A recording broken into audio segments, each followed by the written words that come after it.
All right, what's up, everybody? Welcome back to another episode of Slob on the Pod. Before we get into this episode, I want to thank our sponsors for this episode. And today's episode is sponsored by Liquid IV. Liquid IV is one stick of liquid of 6. God damn it, dude. I'm too. Okay, hold on. One stick of Liquid IV and 16 ounces of water hydrates faster and more efficiently than water alone. Contains 5 essential vitamins of B3, B5, B6, B12, and vitamin C with 3 times the electrolytes of traditional sport drinks. Made with premium ingredients, non-GMO, and free from gluten, dairy, and soy. Have you guys ever used Liquid IV before? I do it all the time, yeah. Yeah? You? Emil? Yep. Yeah. For hangovers. What do you? Yeah, that's like the number one thing, huh? Yeah.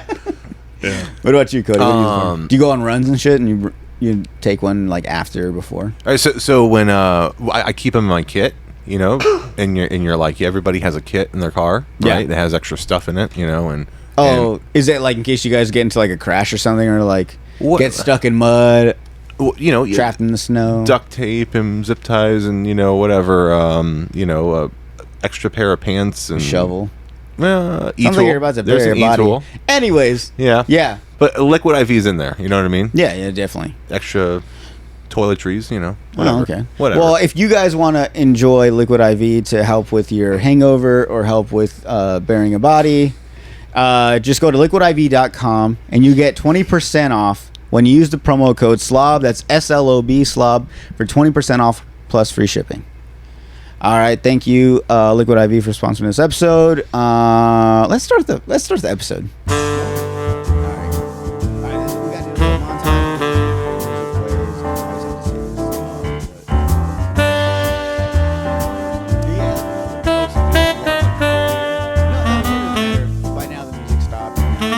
About to start. So what's up, everybody? Welcome back to Slob on the Pod. This is episode 70.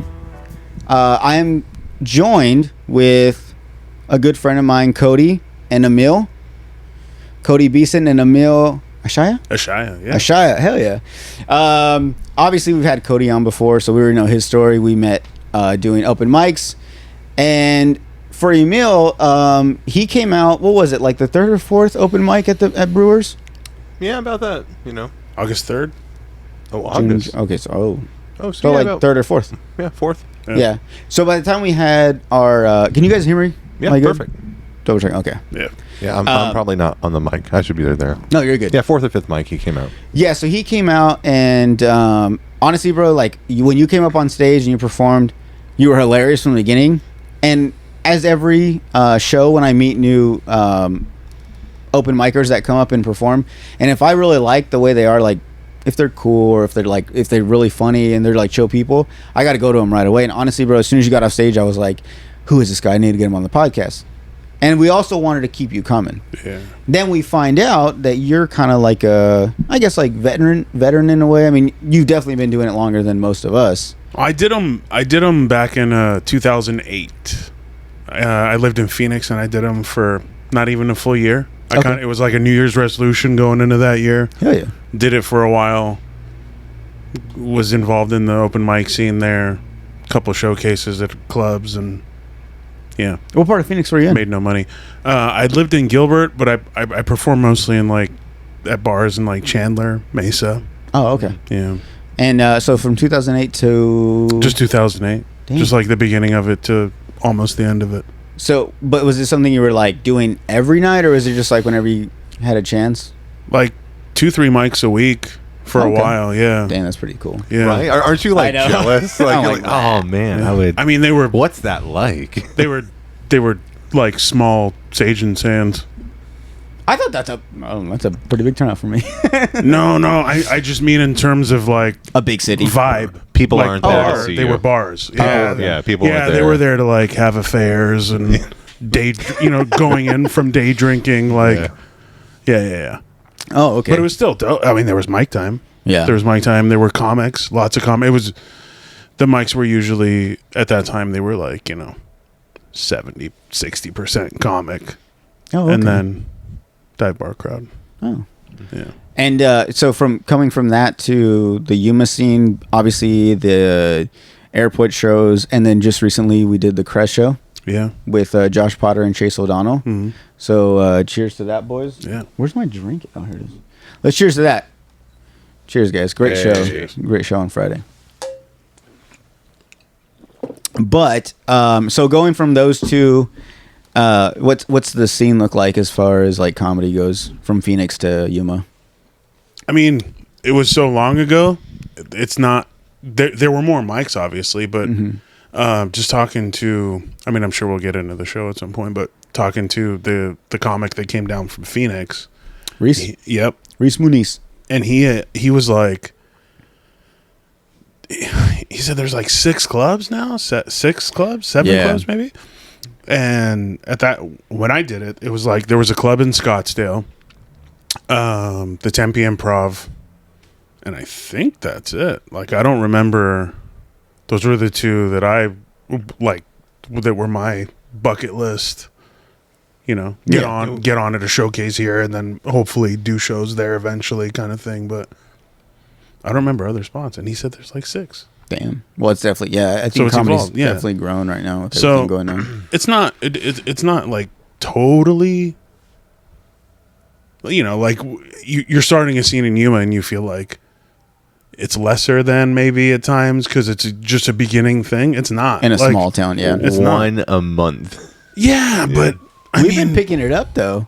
I honestly feel like we've pretty much in the past 3 weeks we've been doing one a week, which is something a lot more than we were doing before. We were doing like 1 or 2 a month. You know, actually, last month we had four mics. Okay. You know, if you count, the Crest show and the different mic. I mean, we had 4, so it wasn't bad. Because we just did Crest last Friday. Yeah. Then yesterday, Wednesday, we did the airport. Yeah. So that's already back to back, and just that alone is like and it's funny because people from like LA and stuff that are constantly doing it, they're doing them like maybe 2, 3 a night. Yeah. And so in one night we're doing 3 in maybe 1 week. Yeah. And so I can only imagine like how they're like, really, like that's a lot for you. It's like, no, but it's something out here, especially out here. Yeah. I mean, it gives you time to kind of like digest what you did and if it worked or not, and how you can improve it, because you have such a gap in between the next one. Yeah. But it would help to be able to try it again different in 45 minutes at a different place. Yeah. I also feel like it pushes you a little bit in terms of like writing, because then you're like, you don't rely on, like when in Phoenix, I wrote 5 minutes, and I did that 5 minutes that entire year, like really? 10, maybe 10, whatever it was. Uh-huh. Yeah, and that's all. That's it. And so did all the other comics. So you would go to these mics, and then just like in your head, be finishing people's sets, or before you went up, someone would say something that you're about to say to fuck with you, and it was like, I feel like now, going into this the Crest show, I was like apprehensive to do. I ended up doing a bulk of like what I did at Sage and Sand, but I was apprehensive to. I was like, oh, what if like 10, 15 of the same people show up, which shouldn't matter. But well, then it'll work, Yeah, that's true. Yeah. Actually, that brings up another question. So because I kind of felt this, but I don't know about you guys, but do you guys feel a difference is it easier to perform it in front of a lot of people, or like the Crest compared to Brewers? What more do you get like nervous or anxious about, like a bigger crowd or like a smaller crowd? I mean, it's all the same. It's all the same, really. I kind of prefer. I wish we could have a time where it was just mostly comics, like what we had at Red's Birdcage. Oh, well, you can't say that. I got to bleep that out now. What we had at undisclosed location. Yeah, whatever. We'll bleep it out. Now I got to do work in editing. No, it's cool.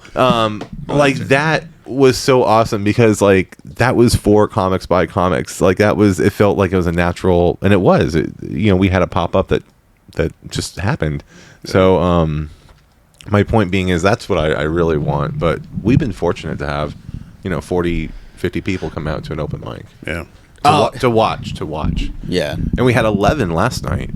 Oh yeah, that's something I'm gonna get into. 11 because comics. Yeah, we did. So good job, by the way. Thanks. Yeah, great job hosting. It, If I can only give one piece of advice, please. The Give only me more. thing is, you should have took advantage of in between people's sets saying jokes, because at one point I was like, oh, you're just calling up people like next. Yeah, and I Wait, that's your time to. I got it. Like I did a joke early, and then I got into the groove of just calling people up because I didn't want to. I don't want to. I don't know. I feel like a little weird about just doing a joke before everyone goes up there. Yeah. It's a hosting style for sure.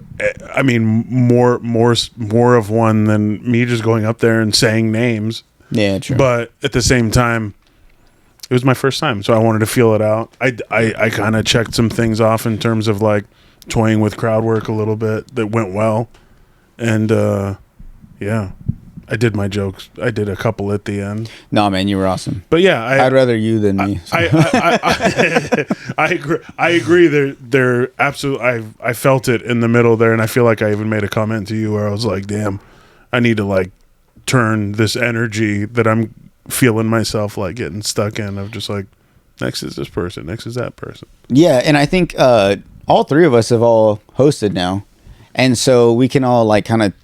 We know where each of us are coming from, but I think when I saw the thing about hosting, I saw it as like you either if someone that performed and then it's if someone performed and then they didn't do as well, you kind of got to pick up the crowd and prepare them for the next person, right? And then even if someone did well, you got to keep that momentum going for the next person. So you really control like the momentum of the crowd, the whole show. Yeah. But between all of us, like. And everyone, I guess, listening, I prefer just to go. And I mean, this sounds like probably bitchy, but I prefer just to go up, do my set, and get off. Just because, like, the hosting it's a lot. Like, and we talked about it yesterday. Even when you were up there, like, doing everything, he was sitting back talking to me, having a beer, and he's like, "This is chill, man. I like this.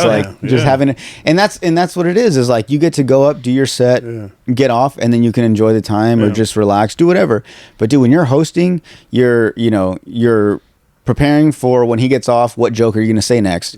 Also, you're also timing them, so you gotta flash them if they're going too long. So there's so many things going, so you never relax until the show ends. And I feel like at that point you're just like, I can't wait for this show to end, because like everyone gets their 3-5 minutes, and then we get a minute each time. So it's like maybe a good joke and then bomb, and then like maybe a good joke, So you're constantly working the whole time. So I personally prefer just doing my set and getting off. It was fun, but don't ever ask me to do it again. No, you should. You should be part of it. I'll fucking do it again. I feel like as not great as I feel about how I did, I'm excited about some things I feel like I did all right at, and I want to round out that skill set. Like, okay, I feel like that's a tool in the bag, man. Like you, definitely. Like you got to host, and then eventually, you gotta pay your dues. Yeah, that's something. Yeah.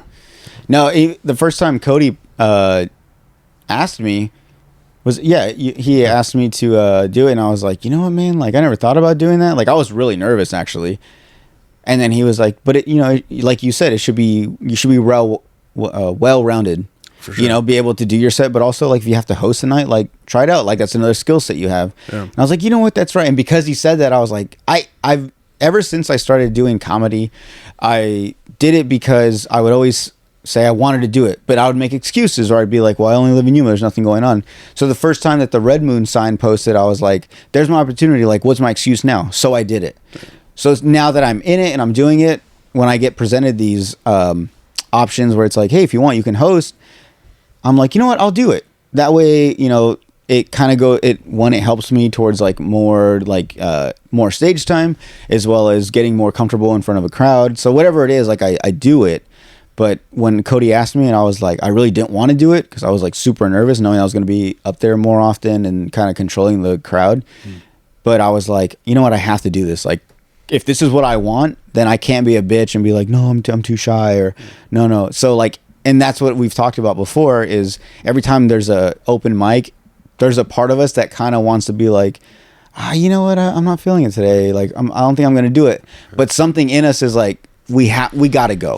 And then it's like once you go, then afterwards you're like, I'm so glad I came. And it's almost like I would refer it to like going to the gym. I was just gonna say, yeah, exactly that. Yeah. But yeah, it's like you know it's gonna suck. You know you don't really want to go. You'd rather just stay home or whatever and like just keep riding or something, not get in front of a crowd, not work out. And then it's like, fuck it, I'm gonna go. You go, you work out, and you feel amazing. And afterwards, you're like, I'm so glad I came. As bad as I didn't want to come, I'm so fucking glad I came.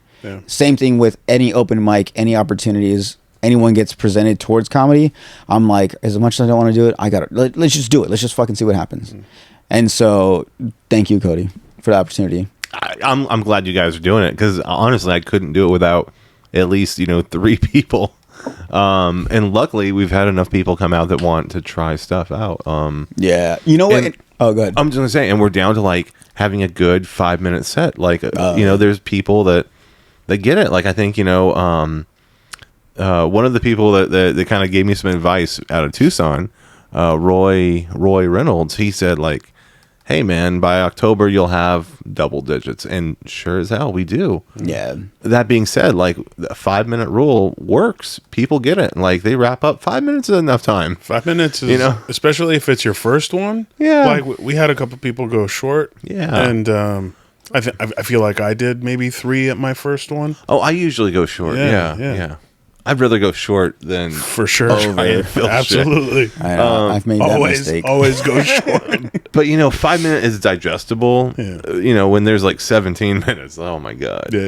But sometimes, when there's nobody else there, you kind of gotta let somebody go. Also, and that's the thing is, like, yes, last night was bittersweet because when we first started, me, you, and Matt were talking about it. Like, when we first started, it was 3 of us, to the point where like we could go up 3 times each and it still would barely fill an hour. So coming now to like fast forward now we have like 10. I think we had 11 last night. We had 11 last night, but that first night we had, I think, 5. If there's Raul, you, Matt, Rob, who did a freestyle rap. I don't think I was. No, I wasn't there. Was it funny? Was it a funny freestyle no, you were there. rap? Yeah, no, not comedy. He's like, hey man, sure, whatever. And then this lady Wendy, who did a thing. But yeah, you were there because it was April 6th. It was the first airport one. Oh shit. But anyways, I remember, I'm like, I don't care, go for it, dude. Like, it's something up there. Yeah, we need to fill time because I don't have Rip it, you got 20. Yeah. Exactly. So we went from that to last night being 11 people. And I think I was so used to the freedom we had with like, we're going to get, just, it's like, is there a time limit? It's like, no, just go and we'll tell you when it's too long. Yeah. So I got used to that. So last night I was excited because I wanted to work on what I did on Friday, which I felt really strong with that set. And then after listening to it, then I was like, I want to do it again, but I want to add stuff. And so I didn't know last night was my first night that we did the 5 minutes each. So I was like, oh shit, we're timed. All right, cool, I'll cut it down. But I was really looking forward to doing a little extra. But like I said, it's bittersweet because it's like, well, the reason I can't do that is because we're getting more people, but at the same time, we're getting more people. Yeah. Like, and that's what the goal was all along. And I mean, at this point, we're turning... I mean, Cody. I don't mean... Cody, I never want to take fucking anything away from his work, but because of Cody, whatever, right. Brewers is starting to turn into like a little comedy club every Wednesday of the month. All I want, people are showing up. They know what's going on. Yeah. I want to say is we've always had a 5-minute rule. Heads up. No. Okay. No. We had 5 to 10. No, you're right though. When it was only like 5 or 6 of us, and we had an hour and a half. It was right. like you're right. You're right. Just recently, fill the time. Yeah, keep it going. But didn't you realize when Raul got on that he was like, I'll bleep the name, I guess. Whatever, we'll talk about it. That when he was up there after you flashed him, he's like, damn, that's... He said it in the mic. He's like, that was fast already. And in my head, I'm thinking like, yeah, this is what happens when you have a time set. Yeah. Like, he's so accustomed to just doing it at the airport that he's just used to just being go until you're done. Talk your head off, say poems and shit. But like... But he also blew me away at the undisclosed location, Mike, when he stopped himself and he goes, that should be 7 minutes. And it was You had Yeah. his phone, right? It was exactly 7 minutes. Yeah, dude, that's that crazy stuff. Yeah. But I mean, he had it, so he's got it. He's into the dark magic. Yeah. But he can. Black magic. I think if he knows ahead of time, he'll be good. Yeah. 5, Yeah. 3, 7, whatever. Yeah. I mean, it's not like the end of the world. Some places you go over, you're banned for life. But, as long as you start to wrap it up, Yeah. that's it, Yeah. really. But now that we have that in place, I want to add like a timer or something, so you see it count down in front of you. Like a CrossFit, like a gym timer. That's Yeah. what I'm thinking. Yeah. Yeah. I always thought about practicing my sets with a timer, but I feel like I'd be so focused on the time that since I dude. know that say if I have 30 seconds left and I have a good minute left of that joke, I'm gonna be like, so then he sucks her dick and then it works in CrossFit because you're like, oh, I got 10 gotta seconds to do like 8 more pull-ups. yeah, and you can like bust Yeah, out shit yeah. faster, but you don't want to know you have 30 seconds, Right. In the clock, Yeah. it's like a bomb. It's like say your joke before the fucking So bomb then I blows felt like up. I was gonna come, and right before it came, I gotta get to the end of this joke. Yeah, It's just a stupid joke. Yeah. Exactly. So it could work, but at the same time, it's like it feels better when you're like, okay, I think I hit 5 minutes, and you're like, you actually did like 4.5, or you did 6.5. Yeah. So it ends smoothly instead of because dude, Raul would be so funny. Okay, so actually, I've done it before with a timer, man. Like, and when you see you only have 40 seconds left, Like you're disarming a bomb. you abandon certain things. That's true. And you just you hit like 1, 2, 3. Same thing. You get lit, like it's still a minute. Yeah. Well, I don't know, man. I just remember seeing. I remember doing a set and seeing the timer, and it's like, there's only time to do this, and I know this will work, and it did. And it's like, okay, good idea. Like it was a great night. Like that was the difference, I guess. Yeah. And I remember even saying like, oh, I'm gonna solve this problem in 40 seconds. It worked. And my point being was, I could let's do the timer. Let's add a timer. I don't know. Yeah, I don't know. I'm down to try it. man. Cool. I don't know. It would make us better because honestly, I mean, if we want to. That's all. Yeah. If we want to venture out, we're gonna have to get used to like, hey, motherfucker, if you run like a second over, you're fucked. Like, you know what I'm saying? Yeah. So we should all practice on that just to make ourselves better. But what was I gonna say? Oh, that brings up another question. You guys like so for you, what is comedy like doing stand up and stuff? Is it a hobby? Is there an end goal or is there like a goal towards it other than just like, yeah, it'd be cool to get up on stage, or this is something you guys are pursuing? I've always wondered about that. I always ask myself that way I know when I get super nervous, I'm just like, remember why you're doing this. Like, it's not just a hobby. If it was a hobby, it'd be easy for me to be like, I don't feel like going today. But that kind of reminds me like, bro, you're doing this because like me and Cody have talked about, I would love to be a successful comedian, and to me our description, I feel like for a successful comedian would be being able to quit your normal job and just live off stand-up money. I don't need to be Kevin Hart or nothing crazy like that, but if I could just live comfortably and my job is to just go perform on stage, then I made it. So back to the question for you guys, like what is stand-up for you guys? I mean, Was that too deep? Was that No. gay? No, I liked it. I feel like I should get punched in the face. maybe it for was gay, but I liked it. explaining that. no. I mean, I It's see where you're stupid. coming from. Yeah. I mean, I would love to just see where it goes. I don't know. I love stand up, and I just the thing with Yuma is you can do stuff. It's like, hey, this is, let's put these things together. It's a blank canvas. So Yeah. it's so far it's working because I think everybody involved, we all just love stand-up. We all just love comedy. And I've said it before, man. I'd rather watch a comedy special I've seen a million fucking times than one of the Saw movies that I've never seen, Like, Yeah. like, so, I think there's enough people, out of the Yuma community that will come out and support either an open mic and have dinner and hang out for an hour and a half or 2 hours, and there's enough people that'll come out and support a professional show. Oh, okay. And and a casino show. I mean, they sell out and they bring in national headliners. So there's people that pay for comedy and support comedy. So What about you? I mean, I loved it. That's why I did it in 2008. I got paid for one show, maybe like $20. Yeah, it's a good feeling, though, isn't it? Yeah, it was dope. It's super dope. I always want to frame the first dollar I made from just doing. I was 24 and I needed more than $20 and free Bud Lights, so I had to go get another job. Always wanted to keep doing it, and then I unfortunately lived in cities where like you could do it more, but I was working, and I was also bitter about, because when I did it, I put a lot of pressure on myself, and I, got invited to do like a showcase at the Improv, and in my mind, that was it. Like some old man was gonna come in from the back and be like, smoking a cigarette and be like, who's this kid? He's opening this weekend. And then I was going to start getting paid. And when that didn't happen, I was like, oh, fuck, I got to go get a job or keep doing this for no money for a while, you know? So... Damn, the guy sounds really like, you're a star, kid. You're going to make it. You're going to make it to Hollywood one day. He's on his third pack. Yeah, he's like, I like something about you, kid. You remind me about a young me. I like your jokes about your cum. Original. I had an uncle, too. Yeah, exactly.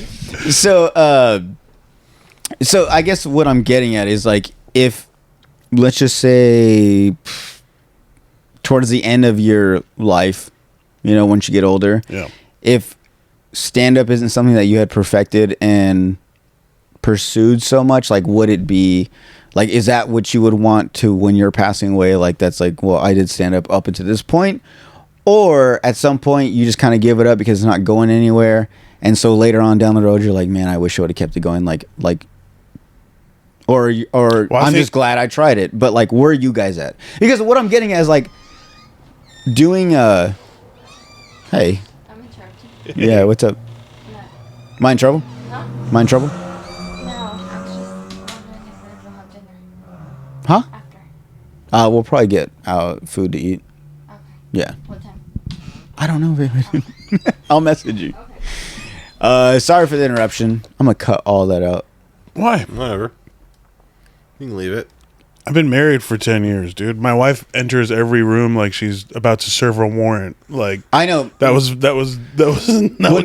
do that shit when I'm napping. This was fine. I know she's lucky I don't have a gun right here because I'm not. I should have locked that door. I just shot her. What was I getting at? You're talking, When we die. Yeah. So for me, like, doing stand up is this is kind of like, this is what I want to do. Yeah. Like, I have a job and stuff, but like, that's the goal. Yeah. Is to become my definition of a successful comedian. So I don't know, like, are you guys doing this as a hobby? Come on, guys, I need to know. I don't want to waste my time with you guys. No, I'm just kidding. I mean, I'd like to think, we're making progress. No, that's what I'm saying. I see potential in you guys. You just got to keep showing I want to get up. really good at it. Yeah. You just got to keep showing up. I mean, I think the only time you doesn't work is when you don't try, you don't come out, you don't, you just got to keep doing it. And the thing is, when you live in a major market, you have multiple opportunities. And even in Tucson, you have multiple opportunities in a single night.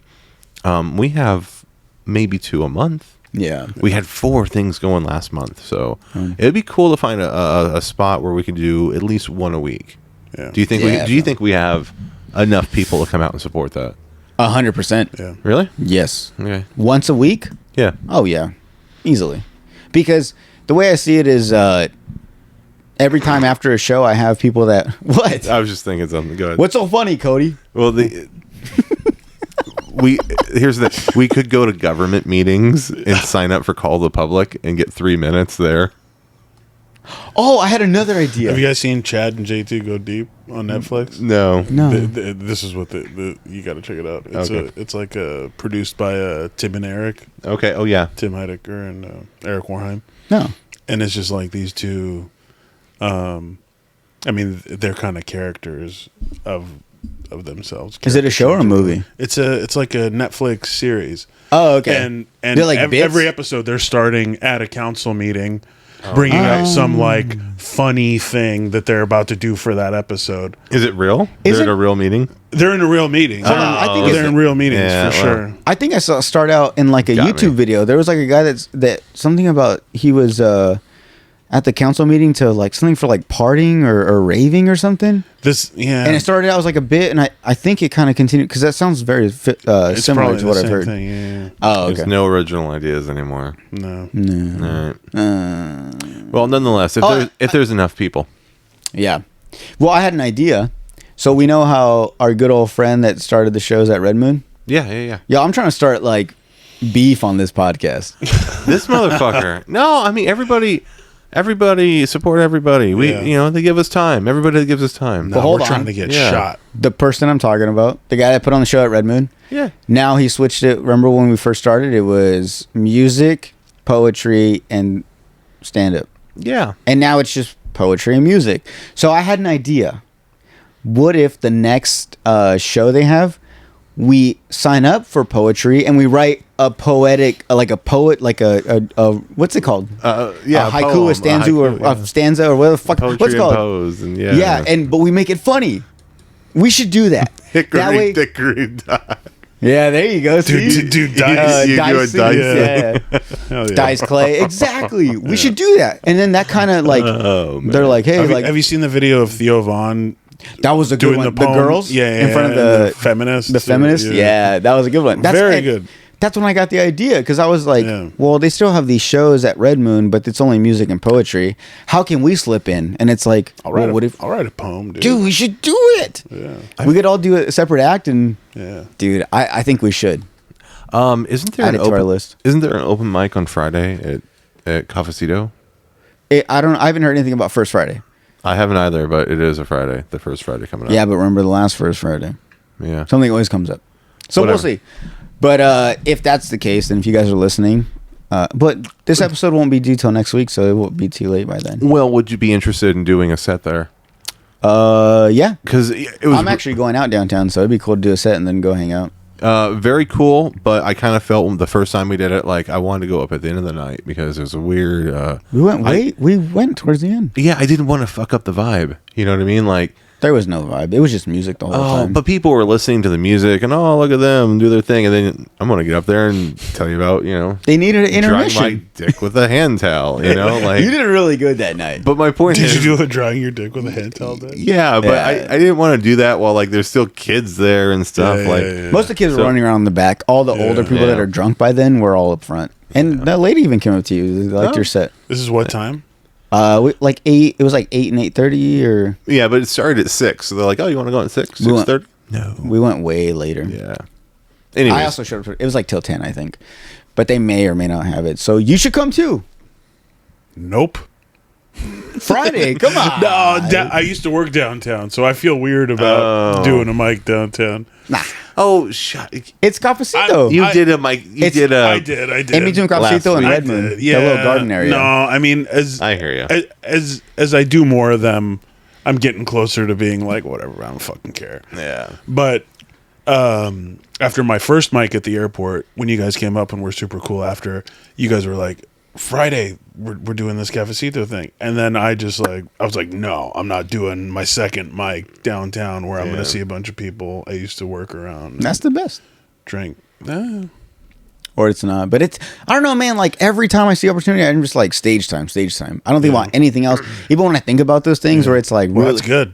Like even when I'm not going to lie, I'm going to be honest with you, when you did the whole airport thing, Brewers, I was like, really? Like, I'm going to do this, but once I did it, and the more I do it, I fell in love with it. I'm like, dude, I look forward to, like, it was cool doing the show on Friday at the end of the month, and then the following week we do the open mic at Brewer. I was so excited because I was like, fuck yeah, like whatever I did on Friday was cool, but I want to add to it. Now I can work on it at Brewers. And dude, I'm not nervous or anything. I'm more like excited, anxious. Like I just want to get up there. That's why, like, when the last time when I ran the time too long at the last Crash show, you punished me by putting me at the very end. You literally put me last. Remember? No, for the open mic? Yeah. That wasn't a punishment. No, I mean... No, I know. But you're the I was cleanup like, batter. No, I appreciate that. Which now... There's runners on second and third. Of course we're going to put you up at last. Come on. Now I'm appreciating, like, the last spot. But at the time, I got there like, I usually get called, like, second and third, so I can't wait to get up there. So when you were, like, names, and I was like, by, like, 5, 6, I was like, damn, like... when am I gonna get called up? Like, is he mad at me? But then you called me up, and I just wanted to get on stage. Nice. So, Yeah. I apologize for thinking that the airport was embarrassing. No, in a way, like again, it kind of checks the boxes because I didn't want a huge room. I didn't want like a big open, vaulted place. I wanted a small, tight place. I wanted a place that was dead, to be honest. And You fucking got it. people keep coming out. It's big. But that being said, I thought, the airport, whatever it is, what it is. But after a while, it's like it's the only stand-up open mic in an international airport. And the other open mics are like in Nashville. They're like music. So like it's kind of unique in that regard. Yeah. Yeah. But whatever. And what's funny is I always thought about like now going to the, like you said, like it's open mic in an airport. Yeah, check it off your list. Yeah, I would hear like comedians talk about doing comedy inside like strip malls and stuff. Yeah. And in my head I'm thinking like, damn, that's got to be fucking weird. Like, because a strip mall is usually like it's on its last leg. Like there's like maybe Anchor Blue and there's like Old Navy, like all the wax stores left until they get completely closed down. Yeah. So it's like it can't be like a good spot, but it's like very similar to like the airport. Like you think that too, but it's like, bro, like it's actually a cool spot. Like it's a low key spot, like you said. It's kind of a small crowd, and it's one of those places to like really work out your material without feeling judged. Or even if you bomb, it's just like, yeah, like that was fun. Like, and the cool thing I like, dude, is like that's the day that I get to all hang out with you guys. Yeah. I know I sound like a fucking loser as my it's a good friends, time. Yeah. but dude, you guys are my only friends. I fucking love you. No, I'm just kidding. But the airport. I'm beginning to love it a lot. Yeah. So good job, Cody. Hey. No, it's a great room, man. Like, I was worried about going to Sage and Sand from there because I was like, oh man, it feels supportive in that room at Brewers, and then Like just an AA meeting. yeah, Yeah, exactly. And then Go ahead and it's keep exactly talking. like You that. want a drink? Sure. Twist my You arm. want anything? I'm good, thank you.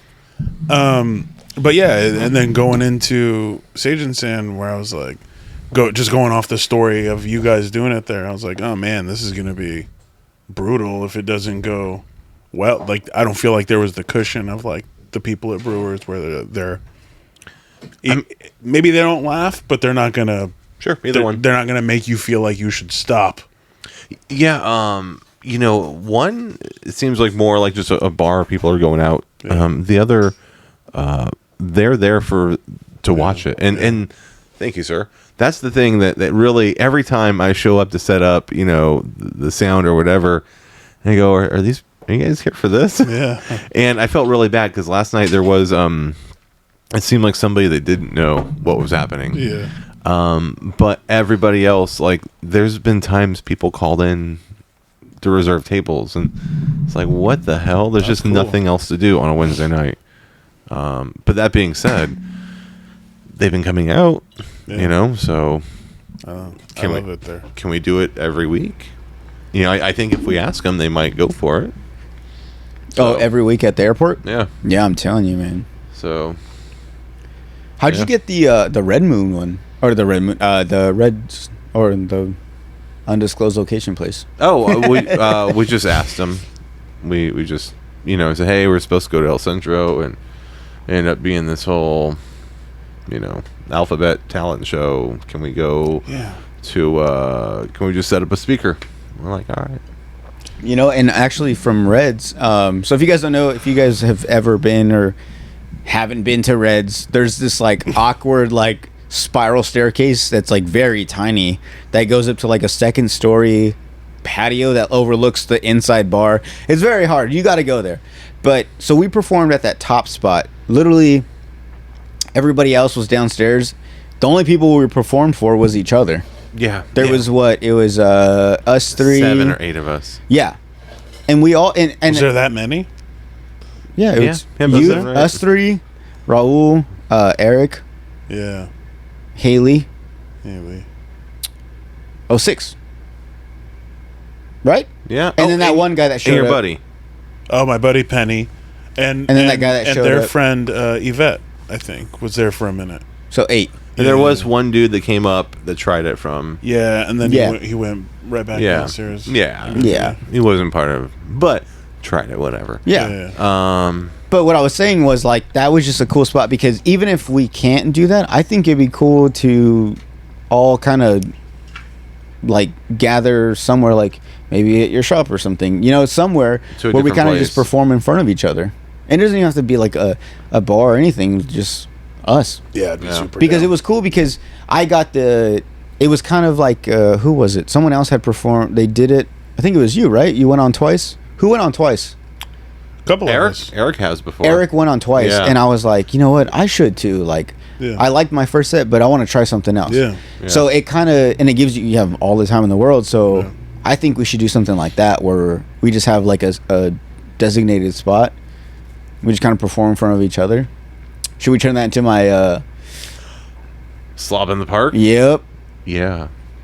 We should do that. Just start it out as that, and then people will just come as it goes. The weather's almost nice, dude. Oh, we got that nice rain today. There. It's going to take away that heat, bring in some cool air. What park? Weather section of the podcast. What park would you think would be ideal? Oh, what's the one by Kofa? Smuckers. Oh, Smuckers? Smuckers, boom. Well, people are running. Yeah. Oh, pushing their baby carriages. You know what? I could see like the promo video for this actually. You know, you just like old people walking and just like, and then like we're there. Yeah. So this one time I sucked my uncle's dick. Yeah. The old guy just like, oh. Yeah. No, yeah. He circles back around. I think that's like the best part. Just creepy old dudes watching us talk about what's Jordan talking about jokes. Now? Yeah. They're just kind of like, like a creepy ass laugh. I do that. Yeah. I've been there, done that, buddy. No, but yeah, I think that would be cool. Even if it's during the week, do we have to rent a gazebo or can we just like be there? I mean, technically you should reserve them, I guess. And they got the outlets and everything. We could just plug in and or get that battery powered one. I'm like on the fence of getting a battery powered. So we just do it like in the grass? We could do it anywhere. Yeah. Oh, okay. You know, I was thinking, you know, a little PA speaker. It's an 8-inch. You know, not a 15, but it's an 200 watt. You know, PA. I think speaker. we should do it. You know, and I say give it 2 weeks. The weather starts cooling down. Yeah. Like after Thanksgiving, after Halloween. We should do our. You know what we should do? Oh shit! If you guys do the airport on Wednesday, shit. What? I think I know where you're going. Oh, what should we do? Say, if we do the airport every first Wednesday, or if we get it to every Wednesday of the week, then I could be following you. So Thursday at the park, and Wednesday after the show we announce it. That way Thursday those people kind of come, or some do. Maybe get 1 or 2 people each show, or vice versa. I do the park one, announcing the airport one. That's not what you were thinking, huh? No, I thought you were gonna say you were gonna do like a pop-up Halloween one. Oh nah, I'll probably. I think November, like 1st or 2nd, will be the first show. Okay. Do you guys first week of November? Do you think like people complaining, like people telling the cops that we're out there saying vulgar things, would be an issue in public? Like these guys are out here talking about freedom of speech. Freedom of speech, I know, but like, at some point, if enough people complain, are the cops just gonna be like, they can stand there and say whatever they want? They pay for the gazebo, the Ramada. I think. I want to believe that the cops are just going to be like, come on, like, it's just a Karen complaining. And they're going to be like, come on, they're not really harming anyone. Yeah, they're saying some stuff. If anything, just walk away. You know what I'm saying? So I think we'd get cut some slack. At some point, maybe we would get cut out. But the way I see it, it's another time to perform. Yeah. And just take advantage of that time. Once they tell us, like, hey, man, you got to leave or pay us. It's like, all right, we'll go from there. Like, I get that we can. I just wonder, like, if it would become an issue anyways. Which... we're only going to find out by doing it. Yeah, it's one of those things. It's like it may or may not happen. But when I say issue, I just mean like drama. Yeah. No, I'd rather. What's the term? I'd rather ask for forgiveness and ask for permission. Beg for forgiveness. Why? No, you'd change it. Tomato. Why couldn't we make the term like a flash mic. You know what I mean? Like, you know, a flash mob. Like a fleshlight? A flashlight. Flesh mic? No, a flash. Flesh mob. A flash mob. Flash. You know? But a flash mic. You know? Not a Now I'm only thinking about a fleshlight. I'm thinking, Not like percent thinking off. about Oh, a it's fleshlight. off. I'm Your thinking flash- about your a flashlight. fleshlight with a mic on top. Like, that'd be the mic. I bet you they have those. They've got to. I got to get some flesh mics. Dude, that could be your merch. Flesh mic? A flash mic. And it'll be like... Thanks it'll for being a fan. Fuck this mic. This will be like the look of like a fleshlight, and it'll be like a vagina with a mic coming out of it with like a drip, like a rubber drip. What I'm saying is a flash mob, a flash mic. Like, what if... Is Flesh Mic the title of this podcast? Oh, God. This episode? Damn it. Flesh Mic. Flesh mics. Yeah. All right, keep going. Pop-ups, like a pop-up mic, but, you know, prepare it for that. Have a battery-powered mic. Have a wireless mic. I hate wireless mic. Point being is... No wireless mic. Have it set up where you could just do a boom, you know, and people follow that page, and then you post it on Tuesday, and Wednesday you do it, or whenever the hell you do it. But my point is, at that point, some businesses would want it. They'd want like a food truck without a permit. You just Kind of, you yeah. just shoot out where you're going to be, do it and Until then you you're get out. stopped. Yeah, until you get caught. Until yeah. you get caught, and then by then you've got a following going, and then Yep. Yeah, it's like when illegals come over here and then they get caught and they get put back. They just keep trying, you know? They just find another way to come back. Same thing with us. Like, if we get caught at the park, it's like, all right, well, we can't do it here, so let's go to the next park until they tell us not to do it. And then we go to the next spot. Well, you pop up wherever there's going to be people. Yeah. You know, like there's going to be a meeting at, you know, this, you know, whatever place, and they're outside. True. You know, like you said, a park. Mainly, that'd be ideal. Yeah. if there's a block party downtown, go set up in a parking lot. Behind? Holler at people. Well, yeah, Holler. yeah, behind, yeah. Oh, that'd be No, a there's good no one. electricity out there. No, it's not. No, funny. That was a dumb idea. I know. Sorry. Your park idea is way better. Let's do that. Kidding. That would be a good one too. Well, that's what was it. Slob on the block. What? So I had another idea for the podcast, like a little separate segment. Oh yeah. I go to the Crest like at 2:30 in the morning when it's letting out, you know, and as they come out, I just interview drunk people and ask them stupid stuff, and it'd be Slob on the block. You know what? And give them stickers, and you grow your audience. I mean, just like pop a sticker on their forehead. And then I'll do a Patreon where I just be Yeah. like, I'll give you a T-shirt if you show me your titties or your dick. And it's just a bunch of guys showing me their dicks for shirts, because there's a lot of girls not gonna do it. You're gonna run out Not of gonna, shirts. yeah. I'm gonna run out of shirts, yeah. You're gonna run out of extra larges. Exactly. yeah. Yeah. Yeah. But I don't know. It's just some ideas. That works. Yeah. No. So, Emil, Yeah. what's your writing process when it comes to coming up with your jokes?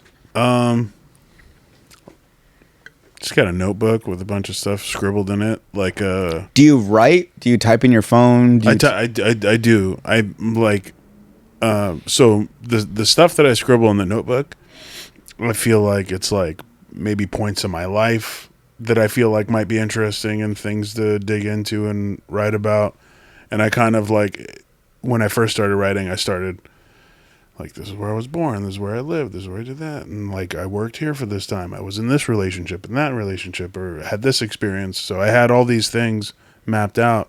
And then on my phone, I'd be thinking about one of those things and then come up with something and like throw it in my phone. And once I had like 2 or 3 things on that thing, I'd try to combine them or No shit. use them to inspire some other spin-off or something of it. But Oh, okay.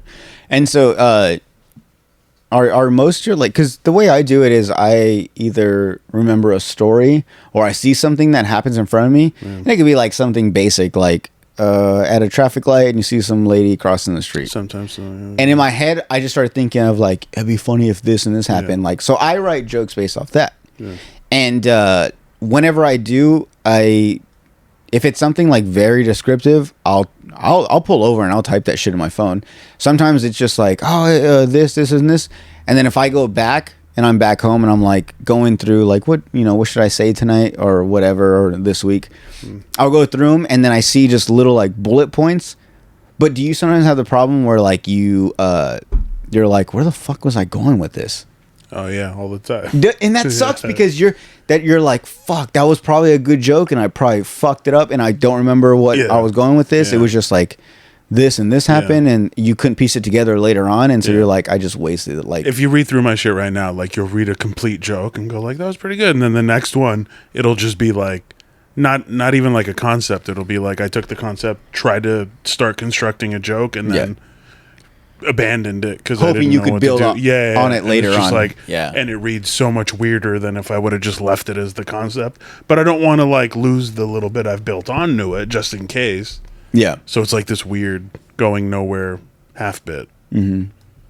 I got a bunch of those. Yeah, I do too. I mean, I think, and that's the thing is, like I said, I think it's one of those things like when it happens in the moment, I know I got to type it or like write it down right away. And then I'm hoping that's my thing is I'm hoping later on, like maybe even like not an hour, like in 2 hours, like just when I'm able to like pull over or something, I'm able to remember where I was going with this. Yeah.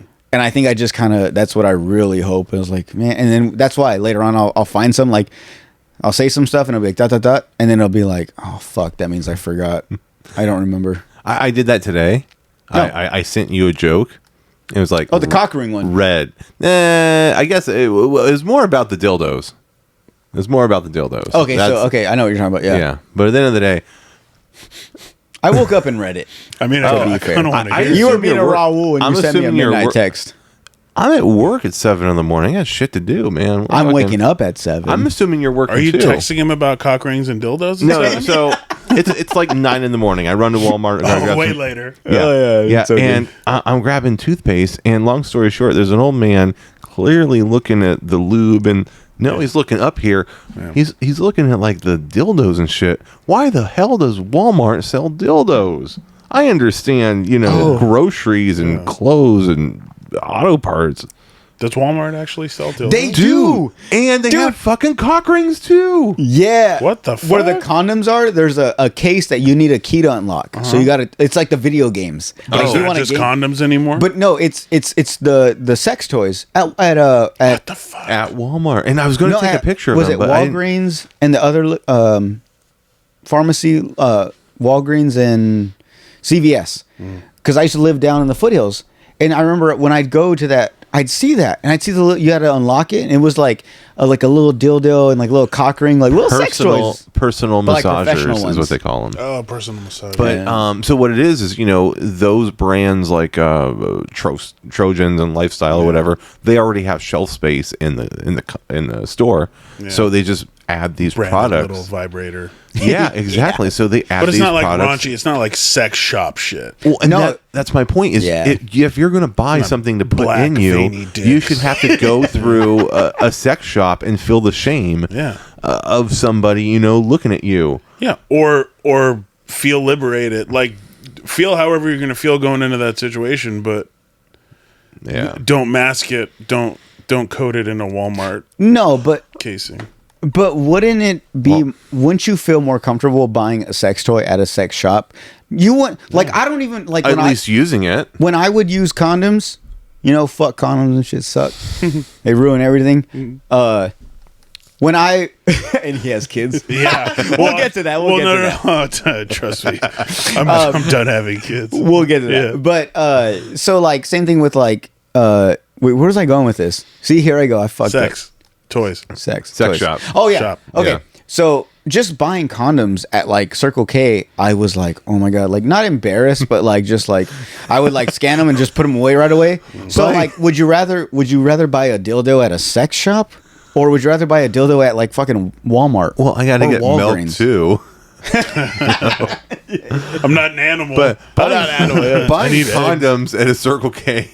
Yeah, that's an animal in itself. Is it? But that's true. Yeah, it's a little desperate. They're like, hey, but what's the closest place we can be kind of safe? It's like buying a little bottle of liquor at Circle K. You can, but goddamn, it's being responsible. It's being, Yeah. So that's what I'm saying. Is like imagine going into Walmart and like buying a dildo. Yeah, exactly. That should be there, man. That should. What if that's all you needed though? Would you buy something else to hide the fact that that's all you came for? You went some batteries, you go some AAA's. Whatever it takes. So they're like, wow, Whatever the vibrator takes. they're like, oh, you came here for a sex toy? You're like, I came actually for batteries, and I saw this on the way, so I My grabbed watch it. has been dead for 2 weeks. Why Don't judge me. Why couldn't we do one of those order online orders where they go shopping for you and you buy like, hey, go pick out one of these And make him feel the embarrassment. Instacart? yeah. Well, they do it internally, Whatever, yeah. So Oh, that'd be a good one. get the personal massager and then get some liquor and then get some duct tape and get Rope. and make him get it all. a plunger.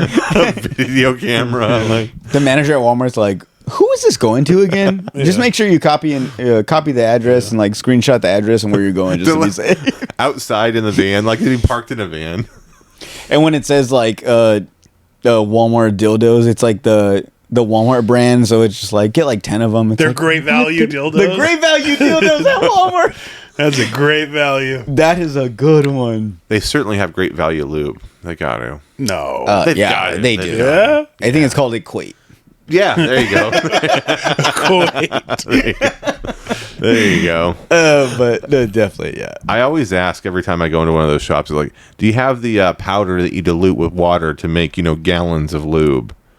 And they never do. That's but, a thing? Yeah. Did you know about that, Emil? No, why do you want gallons of lube? Well, if Why- you got to do why does wrestling, powder- if you got to wrestle, that's the way you. So you just add water to this powder? Yeah, And, you it make- turns into lube? Yeah, like That doesn't even make sense because lube seems like slippery and like jelly. Like, why would... you have to dilute it? You have to dilute the powder and to make gallon. That's for like when you do like the wrestling comp. I don't know, dude. I never done no wrestling like Me that. neither. Yeah, But okay. If you're trying to organize bikini wrestling, you need gallons of lube. This is the most cost-efficient way of getting it. You just throw powder there on them Is and getting then in just powder. spray them with the water hose. At least that's what they told me on Revenge of the Nerds.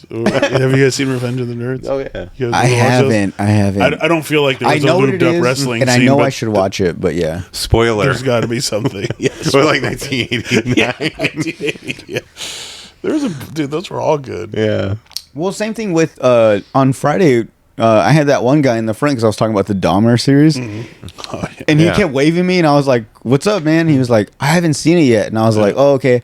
And I was like, "Oh, okay, my bad." Like, hey, spoiler alert, don't say anything. But in my head, later on, I was like, "Man, I should have been like, oh, don't tell this guy about the Titanic. Don't tell him about the Bible." You know, like he doesn't like spoilers. It's like, motherfucker, this guy has been a serial killer for 20 plus years. Yeah. Just because you haven't watched the series, It's all there's, out there's there. no there's no spoiler alerts. Yeah. And not only that, like, hey, asshole, that show's been out for a week. You've had a chance to watch But it. I understand it. But I think know? it'd be funnier if I pointed out, like, oh, okay, yeah, I'm sorry, I won't spoil it for you, but this guy's been like a serial killer, like a Yeah. famous serial killer for like 20 plus years. There's no spoil. There's no. I'm not spoiling anything. Yeah. But I mean, where do you draw the line? Like, if you can't go up there. Like when Game of Thrones was coming out, you couldn't do a Game of Thrones joke because people would have fucking murdered you. See, that's something. And Where, then if you it's can't be current, like, whoa, there's books no. because no one read the Yeah, book. no. You have to be Yeah. realistic. Yeah. But I'm just thinking, like, dude, there's so like you could have just looked up like did you guys ever watch that movie The Ringer with Johnny Knoxville, where he played like a special ed person? And he I he remember it performed in coming the out. Special Olympics so he could make money. Oh, is that Oh, the what's the line from it? When the fuck did we When get the ice fuck cream? we get ice cream? Yeah. I remember that. So in that movie, right off the spot, his like I don't know who it was, like his uncle or grandpa or best friend, some older guy, took him there. And he was like, "This is how we're gonna make the money that we need, whatever." And so the coach comes up and it's like, "Oh, what's his name?" And he was like, Jeffy Dahmer." So he named him Jeffy Dahmer. And at the time, I had no idea who that was. Obviously, now I know what they were. That's why when everyone was like, "Oh, that was so funny," like I was like, "Why is that funny, Jeffy Dahmer?" I don't get it. It was in relations to Jeffrey Dahmer. So now that I know about him, I'm like, okay, and I look him up and I find all the stuff about him. I'm like, oh, this guy's been a while. So that's what I'm saying. Like, if that guy complained, like, oh, spoiler, it's like, not really, man. If you would just type his name in, you would just find you would find the end to that series you're watching. Yeah. Yeah. I don't know. No, it's on him. And like I said, it's been out. You should binge it within the first 48 hours. Yeah. After that, fair game. If you're gonna be the kind of person who's like, no, like so into it, like I didn't binge it, I haven't seen it, I don't give a shit if you do a joke about it. You know what I mean? Yeah. Like, so if you're not gonna watch that shit in a week, you shouldn't have an opinion on someone telling a joke about it. Because I guarantee, if we were like in LA or New York or somewhere where these like 4 mics a night, they were doing jokes the day that shit came out. Yeah. They watched it so that they would go have 2-3 bits to work out on it. Current events, yeah. So that's ridiculous. That guy. And how do you guys feel about have you guys come across hecklers? Like really like the stuff that we're not looking forward to? I had in Phoenix, like there was one show where me and my buddy got heckled by a comic that was going up at like later. Giving you a hard time, and his group was like heckling the shit out, like trying to fuck, not like one of those where maybe they're being like a little rambunctious or whatever, and you can play off it, and it's like kind, at its core. But this was like, let's fuck these guys up so our dude looks even better when he goes up there. Oh damn! And it was like, it was the most, it was rough. It was once I cut my shit short, walked out, and just to get it out of there. You're tired of hearing that. And then I couldn't be in there for his set because I would have fucking said something, and then I didn't want it to snowball. You know what I mean? I didn't want to start shit, and I knew it made me upset enough to a point where I just had to like go outside. Yeah. But how'd you deal with them though? I tried to ignore it. There was like 8 people at this fucking mic, 10 people at this mic. So you're just trying to four of them were part of this group. So you're like trying to ignore them just to keep going. They were like 30-40% of the crowd basically. Yeah. Haven't had the time yet or the chance to. I mean, we've only had like drunk people, and that's a little bit different than somebody trying to purposely be mean. Yeah, if anything, we've had people that for some reason just feel like they're part of the show so they can like answer back. Yeah. But there was never anyone like intentionally trying to fuck up our set or just be like, boo, you suck, get off. Like I've never had that. Yeah. So I guess like that's it's gonna happen eventually, but that's honestly the one thing I'm scared about in comedy. Because I've never been good at comebacks, never been a good roaster. Like after I'll be like and then like 5 minutes later I'll be like, well yeah, your beard looks like my pubes. You know what I'm saying? Like I'm terrible at everything.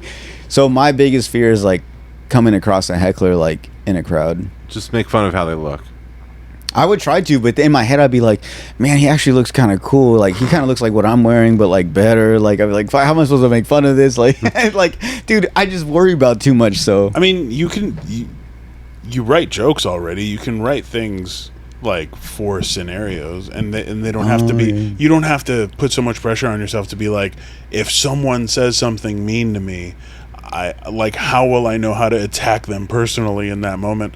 You could just write bits about people who are dicks at comedy shows. Like, what do you think about them? Why are they this way? What could you say to someone who's being shitty at a comedy show to take them down a peg or two? Just like general stuff. Like, is your life this sad that, like, and then that can go into, maybe there's a question you ask, like, what do you do? Like, oh, are you that angry as a plumber that you gotta fucking talk shit to comedians just trying to like do their thing for 5 minutes? So you can have like general stuff. I don't think you gotta put so much pressure on yourself to like, dang, that's a good one. You know what I mean? Yeah. You kind of just prepare for scenarios. A lot of the what ifs. Yeah. What if he says this? What if she says this? What if someone gets offended by this? Or what if someone tells you to get off stage? Like, whatever. What if this guy's wife doesn't like me and she's saying something and he's sitting there and quiet. He's cool with it though. Yeah. Like broken. Yeah. Okay. That's smart though. You're kind of just, but and then that sucks because it's like on top of trying to come up with just bits in general. Now you're like, that's another side little part where it's like now I got to prepare for hecklers. Something to think about. Yeah. No, you're right. Cody, which one? Well, how would you deal with hecklers? Have you come across that? Like I said, I've only tried to speak over the drunk people, which it doesn't really work. Yeah. And we haven't really had mean hecklers yet, but I've done what Emil says. I've written things down for encountering people that are being mean. So. Oh, okay. Yeah, so just preparing for like certain situations. Yeah. So I'm that's kind pretty smart. of at some point we're going to use it, but not yet. Oh, okay. So I have a question for you guys. This is way out of center field. I've been thinking about this. I had the same question with my cousin Eric. So let's just say this is a scenario, okay? You guys are in 9th grade. Was that freshman year of high school? Yeah. Right? And you're with this girl, and she's your, high school sweetheart. And you guys get married, and you guys are married like 20 years, right? 20 years down the road, say iPhone is still great to where every time you update your phone, it's the same pictures and everything. 20 years later, you still have like nude pictures of your now 10, 15-year wife. That at that point, you guys were in 9th grade. Like, is that pedophilia? Is that like child pornography? yeah, 100%. You think so? If Yeah. I've been with my wife for 15 years, and at the beginning she gave me a titty pic, she was 14, And you're still looking at it. and you're still looking at it 15 years later. I So mean, you're like almost 30. the victims in the Looking at a past. 14-year-old. Hold on, let me do the math on this. Yeah. Yeah, you're probably. I don't. But what if she's okay with it? Like, what if you tell her, like, hey, babe, by the way, I'm going to delete these pictures from, She's like, no, I was high school. hot. Fucking keep them. Either that, Yeah. either that, or she's like, no, like, why would you delete them? And I was like, and in my head, I'm thinking, like, well, isn't that fucked up? And she's like, no, like, I mean, I'm 'cause okay with you were it. 14, But imagine though, if you're not. I guess you are. If you're looking at it at 30, you are. Yeah, I You're mean, looking at a if your 14-year-old. taste hasn't evolved since you were, a kid, dude, Ew, perky problems, titties, perky. no, I mean, there should be some, stretch marks or something. Yeah, Cigarette burns. Yeah. bruises and Hot cuts. stuff. Yeah. faded tattoos. Yeah. No, but what? No, interesting that you would go there though, because I have a theory that there's pedophilia in everybody's family. It's just maybe a generation or two removed. Like maybe your grandfather married your grandmother. Maybe she was 16. Maybe he was 35. Whatever. Yeah. But maybe 2-3 generations. Everybody has it. Yeah. I mean, I guess, yeah. I would hope I wasn't caught in that generation. Yeah. I was part of it. No. Pedophilia, though. Yeah. How about it? Everybody does. Okay, whatever. Everybody does it. No, I'm saying everybody's family had. Whatever. My grandfather married my grandmother. They were. No, I don't think that's like It was a wild Dust statement. Bowl. Dust Bowl time. Yeah. They're like, get her out of here. That's one less mouth to feed, Yeah. But whatever.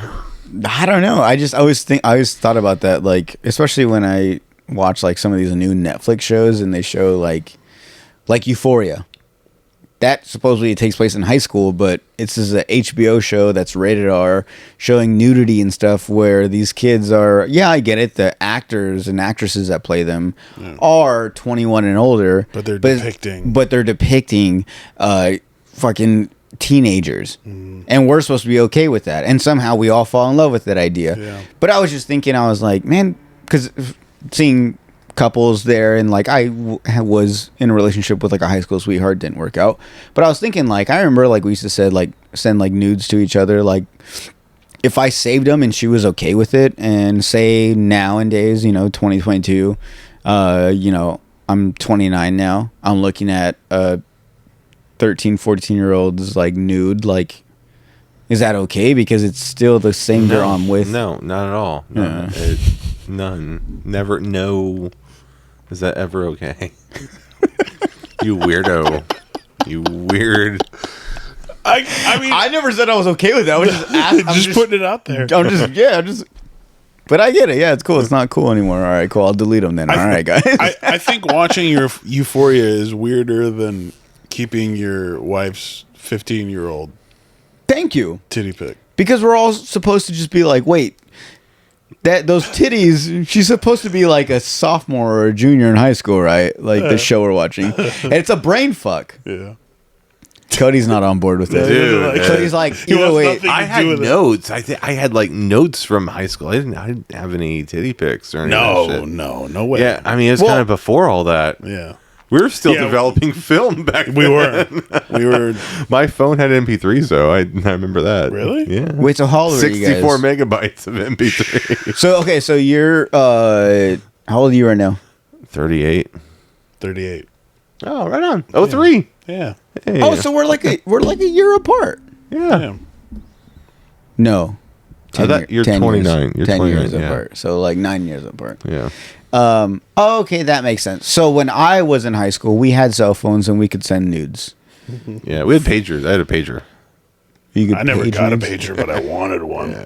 That's for dope. You would get a number, you call, and they'd be like, "Come over here, I'm naked," and that'd be your nude. That's Yeah. cool. Yeah, sometimes they had like a code. If you liked a girl, you'd give her a code. 69. I never understood how pagers worked. I know what they are. Yeah. I know how they work, but I don't understand You like. called a number. Like you had a pager number just like But a couldn't cell you phone put a number. message? Wouldn't it beep if you in a had message? like a baller ass pager, yeah, you could. You ever get a text message that says, "Hey, call me"? Yeah. It's that. Yeah. So if you just It's saw the the beeping, you'd be like, "Oh, you got to get to a payphone and call it." Yeah. And then there'd be a number on it. That means someone's trying to get a hold of you. Mm-hmm. Oh, okay. Isn't that crazy though? Like thinking about like back in the days when people only had everyone just had landlines. It was so Like great. if you left the house and say you went to work and you were supposed to be off at like 3, 4, or 5 in the afternoon. Yeah. You didn't get off at the time. You're still working till like you worked overtime till 10. The people that were gonna call you expected you to be home around that time, and because they couldn't get a hold of you, they would freak out, or they would just be like, "Oh, he's probably still working." But nowadays, if I call someone and within an hour they don't respond to my call or text me, then I'm freaking out, thinking they got murdered. Yeah. Like I think about that, I'm like, that's so crazy that was a thing. Like how people were just like, oh, like. You know, if people went missing now it makes sense. If back in the day when people went missing for like 3, 4, 5 days, it wasn't that people were like, oh, I haven't heard from them. It's like because you don't get a rapid response. If you haven't heard from them, then maybe their pager died or maybe they've been working overtime. Like that was the excuse. They didn't Or they're listen. ignoring you, and they could use that as an excuse. Exactly. But at the time, yeah. But nowadays, if people go if people go an hour without being on Instagram or being texting you back or calling you back, then they went missing. Yeah. Or it's very clear that they're ignoring you. Yeah. Or that's like the full, like they're like, oh, okay. Oh yeah, they don't want to talk. Then you got to find out 3 days later that they were murdered because you assume that they just didn't want to talk to you. You're hoping they got murdered. Fuck. And then There's no way he fucking ghosted me. He's Exactly. better be dead. Yeah, exactly. Yeah. So I think about that, like just how back in the day, it's just like you could go somewhere and people were just like, I expect to hear from this person at this time, but if I don't, then I guess I'll wait till the next day. Yeah. Yeah. But you guys lived through that, so I wouldn't know anything about that. Yeah. Oh man, those are, I appreciate the time when we weren't connected. You know, like you would have to leave a message at the home Yeah. on the answering machine, or I rarely get voicemails. yeah, text. Yeah, everything should be text. Yeah. Yeah. What about you, Emil? Landlines? Do you still Do I have a miss house? them? Yeah. Yeah. I mean, yeah. It was just because it was a thing where, like, if I was 16 and had a job and didn't come home, like my mom, you know, it was an issue. So then it kind of makes you more responsible. And like, I feel like kids now, I'm super worried about my kids having cell phones one day, because I don't think it's viewed as like a tool to keep in touch anymore. It's like their phone. It's their internet access. It's their way to keep in touch with each other and people they want to keep in touch with. But I'm worried that it's not this, like, I remember my sister getting her first cell phone in high school, and it was like, you get this thing because you're driving, you're a senior, like this is a big deal. You use it to let us know where you're at. And she did. And then we all kind of like followed suit as we got a little older. We got jobs, cell phones, whatever. But like, I didn't have one when I was 16 and working. And then it became, there was maybe like 2 of those instances where it was like, I had to work. Like, I didn't die, Mom. Don't worry. And then it was like, all right, now you need a cell phone. But still, it was to be used to stay in contact. Yeah. It wasn't just like, okay, you get a cell phone, and then I get to call you when I'm worried. No, it was like, use it. Use it before I freak out. Yeah. And that's how it was. Like, even when I was in high school, like, when I had a phone and when I played football, like if I didn't tell my parents that I was going to practice, they just assumed that I have been in school this whole time, or like they were just like, even if they assumed I was at, football practice, they would be like, okay, like he's fine. But I remember one time I got in trouble because I didn't tell them I was going to practice, left my phone in my locker, got back after practice. I had like a bunch of missed calls and my dad was pissed. Like he was freaking out. Like, he's like, I know you should have been at practice, but you weren't replying and all this stuff. And I was like, dude, like, chill. Like, like, it's not a big deal. But at the same time, like, now you're kind of, like, we're all away from that. Like, everyone knows where everyone's at all times. Right. And now, like I said, like, now it's just kind of like, if you haven't heard from anyone within the next few minutes, it's like something happened. Yeah. Because you at least text, FaceTime, video chat, audio. Like, there's so many ways you can get in contact with someone. That's why I don't use a ringer. You're always holding your phone. Your phone's always around you. There's no reason to have a ringer. Yeah. You know what I mean? And so right now, I would probably turn it off. We're recording, right? So why not always leave it off? Yeah. Wait, so it's always vibrating? Oh, my shit's been on vibrate for a decade. Yeah, exactly. I don't even use vibrate. I just leave it off. Oh, damn, I do too. Yeah. I rarely leave my ringer on. Yeah. Unless, like, say if I was here, like earlier when I was here setting up, I had the ringer on in case, I could just put my phone on the counter and work and stuff. But like, I think it's annoying to hear people's like ringtones. Yeah. And like when you're constantly hearing like doo-doo-doo, doo-doo-doo. It's like, once in a bro, while. check your fucking phone. Like, stop. Yeah. Like, at least like put it on vibrate. If you miss it, fuck it. Like, at least you miss it. Like, we don't all need to hear that stuff. Like, I hate that, dude. Yeah. I've accidentally turned the volume back on before, and then I'll hear like one ping and then be like, no. Yeah. Or like, this sound. because like, right? You guys have iPhones? Yeah. Right, yeah. Okay, so like, if it rings, all you gotta do is pinch one of the side buttons and it'll silence it, right? Yeah. Silence it. I've hung out with people where like their phone's in their pocket and it's like ringing like loud as fuck. It's like the telephone, like old school, like like loud and annoying. And they're just like trying to get it out their pocket. I'm like, in my head, I'm thinking like, just fucking squeeze the sides. Yeah. Squeeze the fucking sides and you'll silence it. Yeah. But the whole time they're just trying to like, oh, it's me. And it's like, we're trying to talk and you're like, it's like, bro, just fucking, it drives me crazy. You just want to grab it. And for that reason, I always keep my shit on silent. Yeah. Yeah, like I sometimes just want to grab their pocket and just be like, just squeeze the side of your phone and something will stop it. But I go fucking crazy. Yeah. God damn, we're getting shot at over here. Some. Damn, I'm sorry, guys. I try to pick the safest spot for the podcast. We're but good.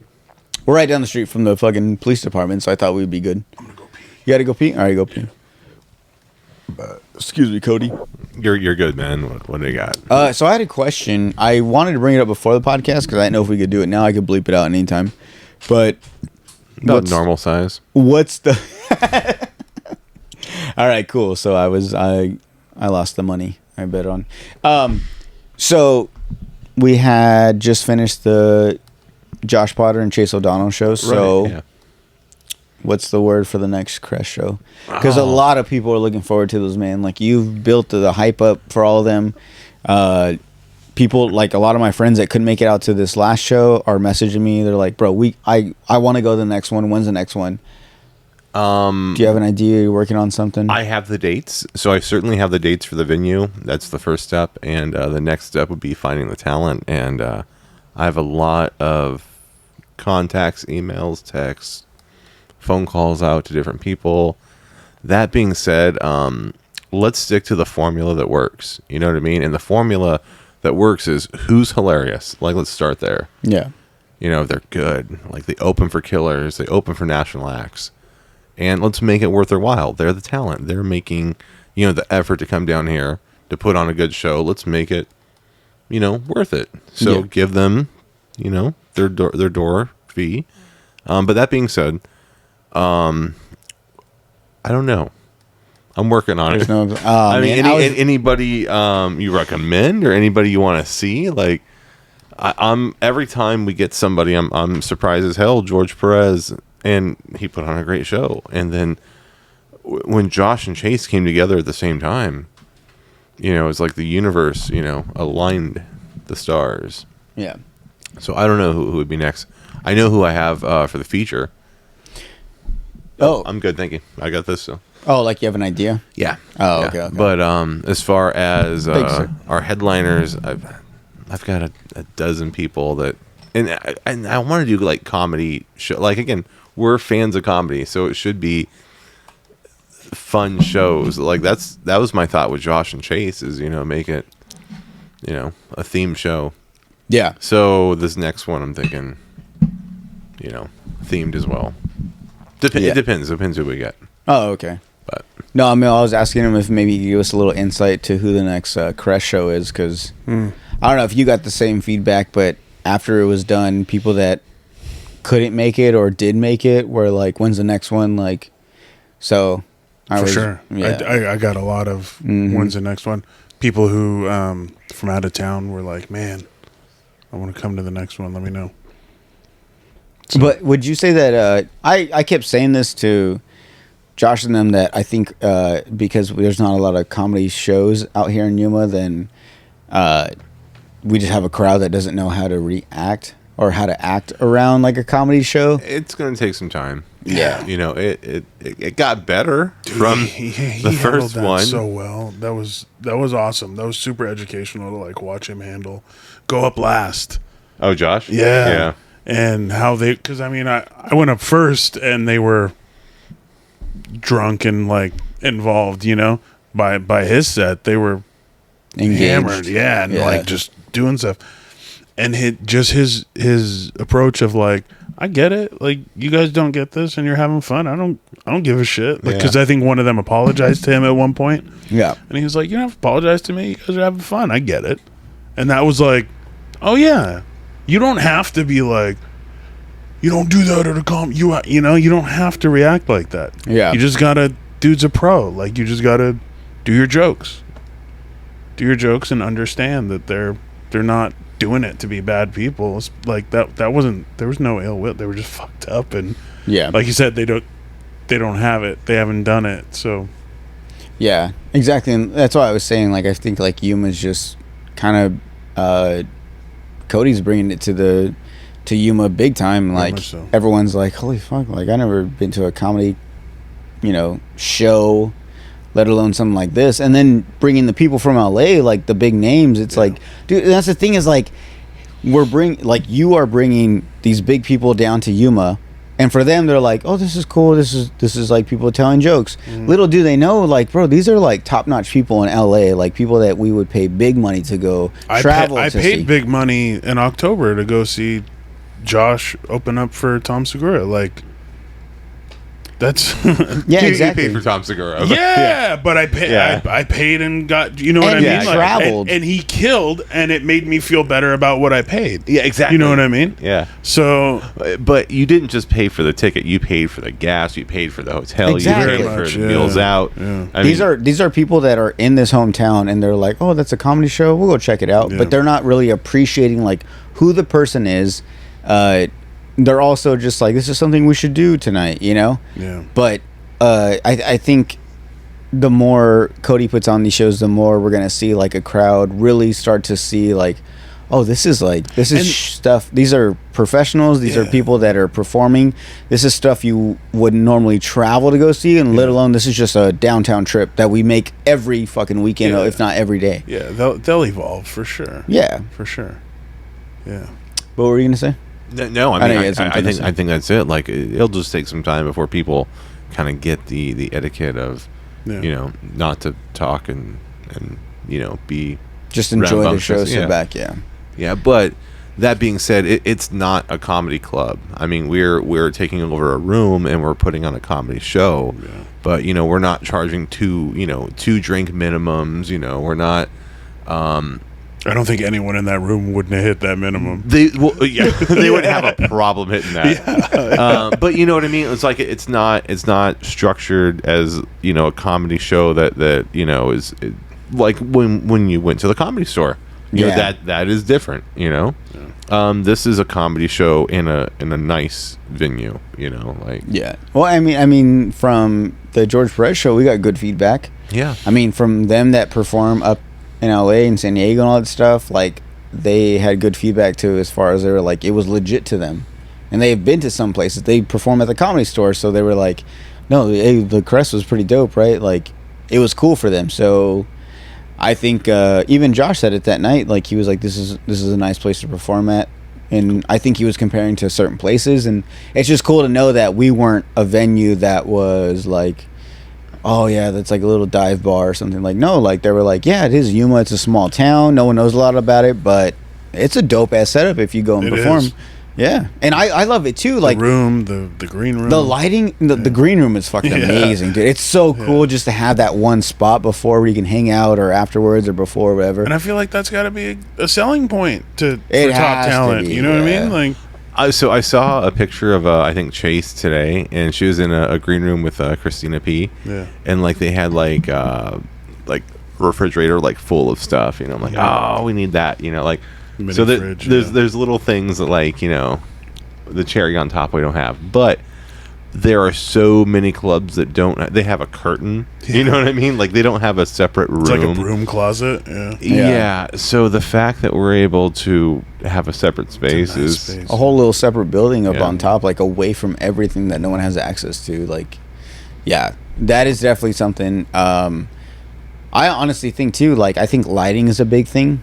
Yeah. Like Yeah. the fact that the crowd is pretty much pitch black, Yeah. and all you have a spotlight on you. Like, that helps a lot. That does. I mean that's what you'd expect, right? Yeah. That's what it should be. Because it makes visually, it makes everyone that's down below, that's all they know what to look at, the one thing that has light on it. Yeah. But no, I mean, yeah, so I think the crest is so cool because the people we've had, they have nothing but good words to say, and I think that's awesome. Nice. And it's all, especially coming from like Yuma, you know what I'm saying? Like, I think I've heard people make fun of Yuma as like, oh, if I think if the world ended, I'd probably go like to Yuma where no one knows where it's at. Like, you know what I'm saying? So I think we have a good foot in the door as far as you putting on these shows. Honestly, man, like I just it fell into my lap. How can we get somebody here who's funny, and how can we get them here? Yeah. Okay, we'll give them money. You know, let's all get together. We'll buy a ticket. You know, and shit. Yeah, here they but come. you're selling yourself a little bit short. Like, I've That's had what I always a bunch tell of him. ideas. I don't want to, you know. Yeah, what I no, mean? He's not good at I get it. I compliments. get it. No, man, but it's dope. It's dope that you did the work, and then like now we get to build a little community and help. You know what I mean? Like, whatever we can do going forward, So we're all part of it. And it's crazy is I remember the first time I did stand up, it was an open mic. I could say I've been doing stand up since 2020 or 2020. But it's not, because, you know, I had one before the pandemic. Point being is, the dude that owned that restaurant, I said, hey man, could we do more open mics? He's like, people cussed. Oh, people didn't take it serious. Oh, this or that. There's always an excuse. And the thing was, he was trying to sell comedy shows on the regular. He always had, like, it was clean comedy too. Yeah. Point being was, I had this thought, like, dude, if you do the regular open mics, it builds a culture of people that will come out and go to the regular shows. Yeah. You know, but he was so focused with the old, so his demo was 55 and up. They're like, you know, the RV park people and stuff. So he was so focused with offending old people that he didn't want to have the open micers in there. And I'm like, the open micers would buy food, the open micers would buy drinks, like, Yeah. give him a slow night to do it. And he just never went for it. my point was, I think that's what builds a local culture, is having a place for open micers to do it. So, are we ready for that every week? Or every night?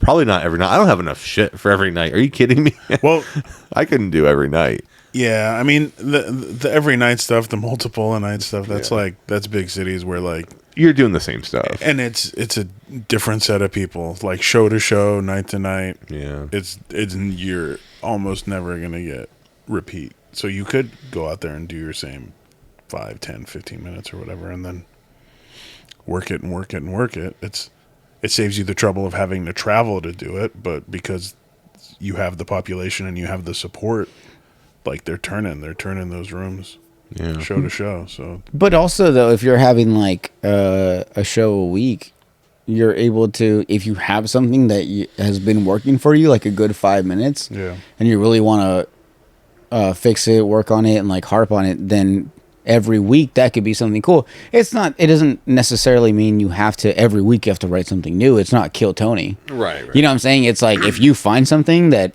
works, but maybe it kind of works, and you're like, I think I like this set or this bit. I'm gonna go with it next week, and next week you work on it and you just perfect it up to that point. And that's what's crazy is like when I would hear comedians talk about like working on an hour. And I'm thinking like, damn, like I would just assume you would just start off on a joke and just kind of keep going from there.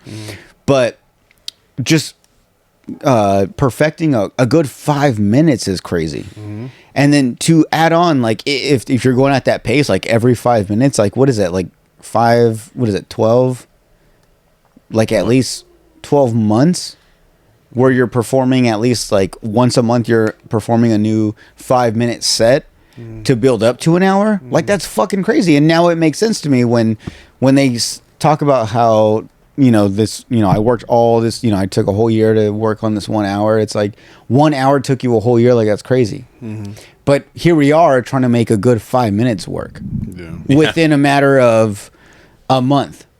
5 minutes. That's all it is. That means next month it's another 5 minutes. That the first week you're going to try something new, build off that. From the second week and the third week you have something kind of nailed down, and before you know it, you have another 5 minutes. You have 10 minutes. Like that's insane. Like here I am just trying to work on one good set, and here you're talking about every time we meet up it's like a whole new thing. Well, I mean, or you tighten it up, but yeah, I felt like even last night, like everything that I could say, I've probably said to you guys before multiple times. So I wanted to try stuff that was new. So I did. And it got the response I thought it would. But my point was, that's what it should be about, is try some new stuff out. Or whatever you were talking about. Yeah. Yeah. But, what was I going to say? Oh, so asking you guys. So going into like whenever you guys have like a set, something that like feels comfortable. Yeah. Do you stay on that, or within that week you find something that's like, oh, this would be fun to try, so you try that? Because my problem is I know I should be working on one set and just perfecting it, but every time I go up on stage, I'm always just trying something new. And I feel like I'll never know what is going to work and what isn't going to work unless I do it multiple times. But it doesn't help that every time I go up on the mic, I'm doing something brand new. Yeah. Because to me, it's like if I do one thing and it doesn't work out, then it's like, all right, well, then I scrap it. Next thing. Yeah. But maybe just that crowd wasn't right. Or maybe I just didn't say the proper wording or the proper verbiage or something. Yeah. It's like, then maybe that would work. Just keep trying it and then it'll build to something. But every time I do something, the next time it's like, I'm too scared. I know that bomb last time. I don't want to bomb again. Let me try something else. This will be my second shot. Or I just go off that first set that I bombed with. Yeah. Do it again, but perfect it in a way because I know what to expect.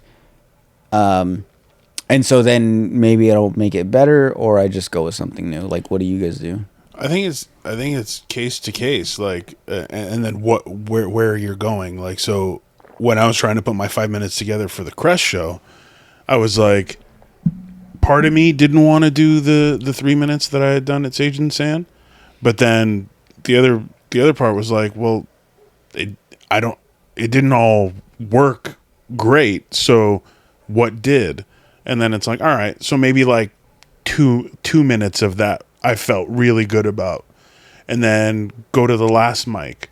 How like where can I get another 2.5 minutes or 3 minutes to add on to it? Yep, this bit, that bit. So it's like piecing together multiple like attempts to come up with something for a show. If it was another mic, yeah, I would have been more like, I'm gonna make this suicide bit work. Yeah. Like, but I knew that had to go for the show. So once I took the things out that needed to be taken out, something had to get added back in. So you go back, You gotta take a piss? back to the previous thing. All right. So So do you have a thing where like after, like, do you say like after certain sets, then you're done with that joke, or do you ever give up on something? no, I mean, I wouldn't say give up. Like if I feel like I've got one like honed in, I won't feel pressure to like do it. Like last night when I was hosting, I probably should have done more filler stuff between people, and like I have some shorter bits, but because I had just done them at the show and I had done them at Sage and Sand, I felt like, and I feel like they're, I mean, I wouldn't say they're like perfect, but they work, right? They worked at the 2 shows. Yeah. So I didn't feel like I needed to work them in. No, okay. But they're my material. Why wouldn't I use it throughout the show? Mm-hmm. So it was just like a thing in hosting for the first time. That was something I feel like I had to try and figure out. Oh, okay. Like I totally should have. Even if they're in my mind like fine and done and they don't need to be worked, they could have just still been used for the show. Yeah. I was still hosting a show. Yeah. And trying to keep it moving and funny, and I just got in my head about that. And yeah. But and I think I have that problem too, where I just feel like I've done a set enough to where come like a Crest show. Yeah. And I always say Crest show because to me that's like one of the biggest shows that I've done. Oh, it's a big deal. Yeah. You know, it's a huge deal. People pay for it. People pay for babysitters. People come out and all this stuff. So for those shows, I never want to second guess myself. So if I've done a set where it worked out, you're leaving? No, do you want a beer? No, I'm good. You can grab one. So for me, if I have a set that I've worked out and it worked out that one time, that Friday for the Crest show, then it's first off. That Friday for the show, then I'm like, you know what? I think it whatever I did last time, it worked out. I'm just gonna do that same thing. I never want to tell anyone my premises or nothing, especially like with you guys too. I just don't want to second guess myself. Like if I say the joke again out loud, then I'm like, you know what? That sounds kind of stupid. Like I don't want to do that. But it's like, well, it's too late. You can come on. But it's like I don't want to get on stage and be like, man, now I'm second guessing this. This is all dumb. Just whatever's in my head at the time that night for the show. If I'm dead set on it, then that's what I'm doing. Yeah. And that's why I don't want to share it with you guys, because then I'm like, oh, they didn't really. Then it's all in my head. Because if I tell you like the premise of the joke and you guys are just like, oh, that's a good one. In my head, I'm thinking like they didn't smile, they didn't laugh. Like I'm gonna do terrible. So as soon as I get on stage, I psych myself out. So I try to really, the day of a show like that, I try to keep it to myself. Yep. Yeah. Totally. I get that. Yeah. Okay. 100%. Yep. All right. I thought I was the only one. Yeah, I know. Man, and it should be that I should share it with you guys, and you guys should give me notes, and I could perfect it. But in that moment, I'm just like, in my head, this works. Leave me alone. Yeah. Like, let me just go out there and see what I do. Like that's why, like, and even when I'm at work, like if I like the show on Friday, I worked that morning, so my coworkers were like, what are some jokes you're gonna say? I didn't want to explain it to him. I didn't want to tell him like, oh, I have this joke about like Jeffrey Dahmer and Kobe Bryant and like smoking weed and all this stuff. And they just be like, oh, okay. Because in my head, it's like, this isn't me acting it out. This is me just giving you the premise. Yeah. And it's not going to make you laugh because it's just like the bare minimum, what I see in my notes. Yeah. But by me telling you that, and not one part of that makes you like, oh, that's a good one. That's a good connection. Yeah. Automatically I psych myself out. So later on for that Friday show, I'm like, oh man, they didn't really laugh. Like maybe I should change it. But in my head, I'm thinking like, whatever you have jotted down, just fucking say it and see what happens. Yeah. So I try not to share anything with anyone. I lied. I don't not share anything with anyone. So my brother-in-law who lives in New York, who came to a couple mics. Yeah. Then you go to He went to airport and said he was in town randomly for Sage and Sand. Okay, yeah. I'll hit him up about like order.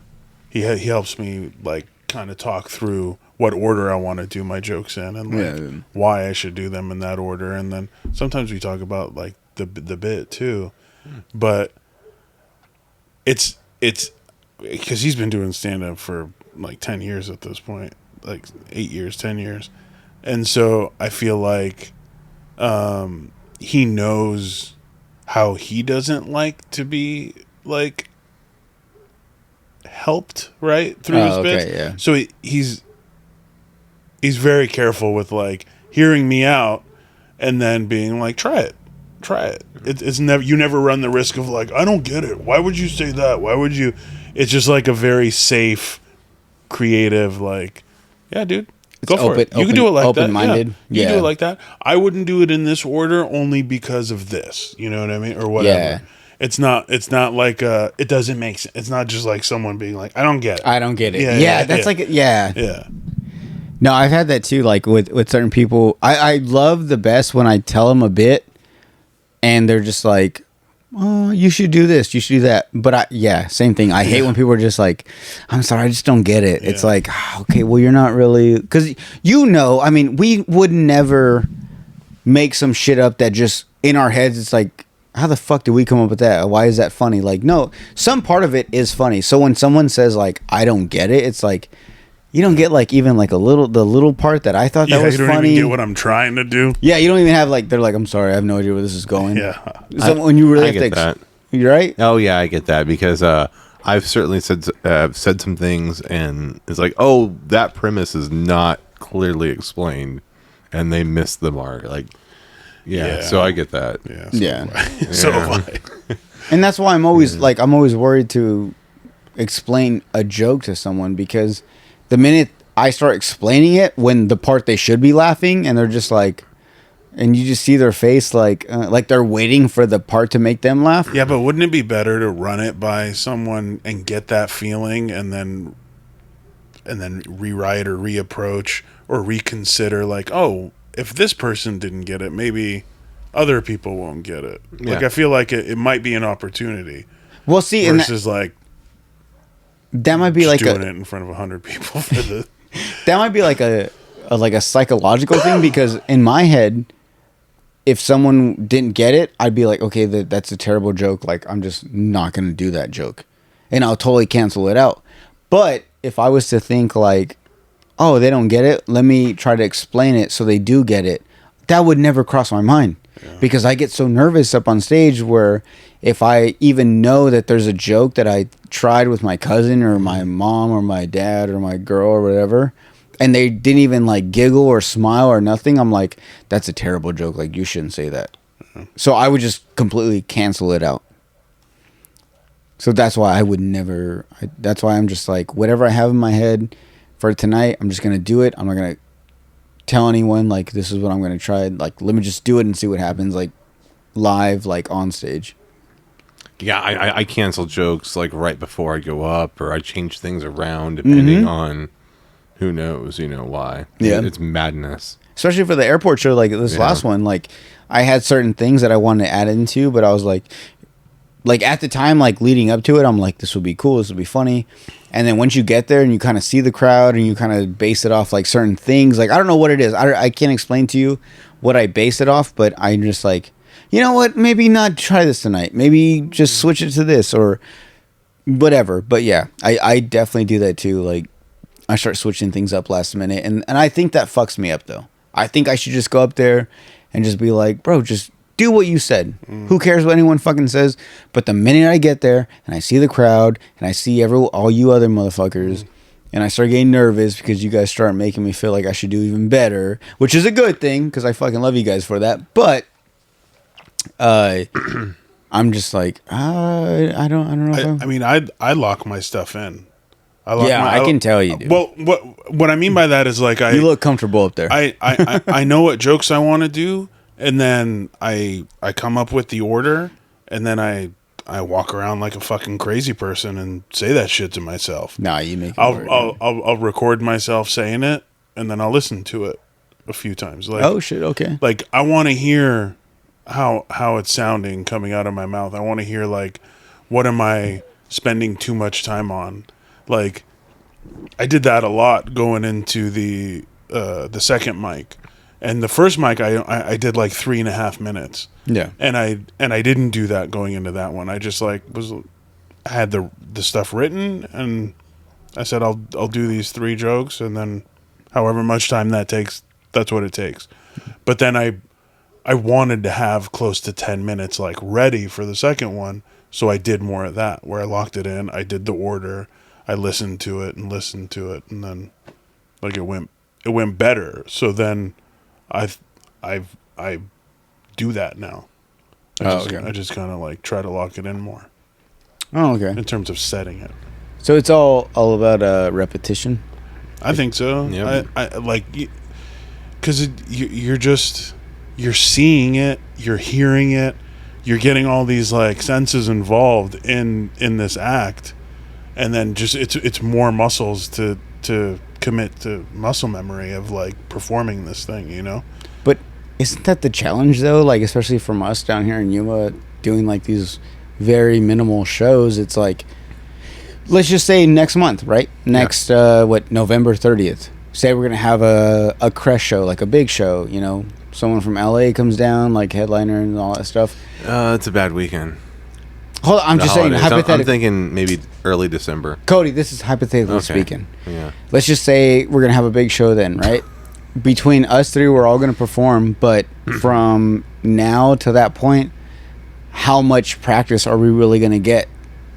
You know what I'm saying? Like to perform at that level to where it's like, yeah, like we talked about it. We kind of have like the loophole where it's like Cody puts on these shows, and it's kind of like we're putting on the show, so we're gonna open up with us. I thought of another analogy.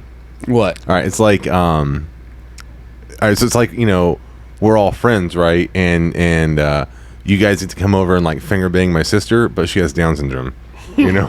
But like, you know, you still get to try it.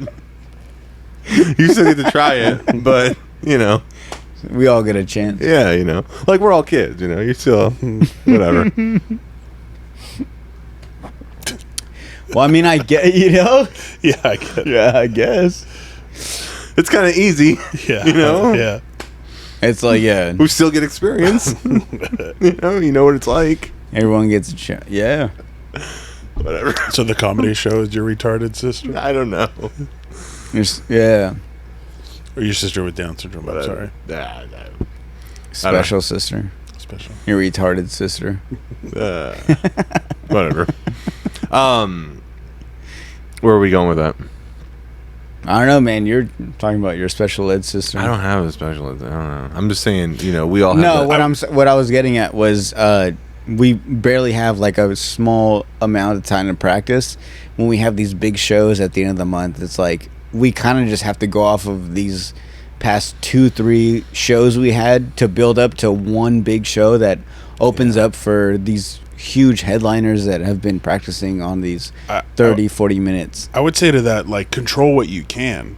Yeah. You can control your process, your writing, your, like, how I'm saying, like, saying it, recording it, listening to it, locking in your order, locking in your bits. You can control that. So whether you're walking around your house for a month doing that work, or you're doing it at Mike's, you're doing some very, like, some degree of it. So control what you can, like, get those reps in, get that writing, like, tuned in, get your order set, and get your act together, and, like, do it. You're not doing it for people, and that's obviously, like, a big part of it, but you're doing it in front of people sometimes. So then you get that information and you piece that in. Yeah. You know? I mean, even doing this helps, you know? For sure. You're working out that muscle, you know?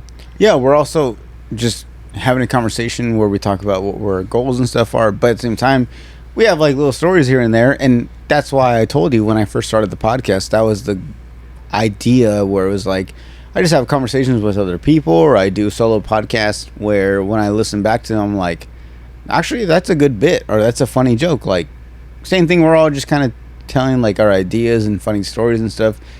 Later on, you find like, because I'm not gonna lie, from tonight, from what I heard, certain things I hear bits from both of you guys.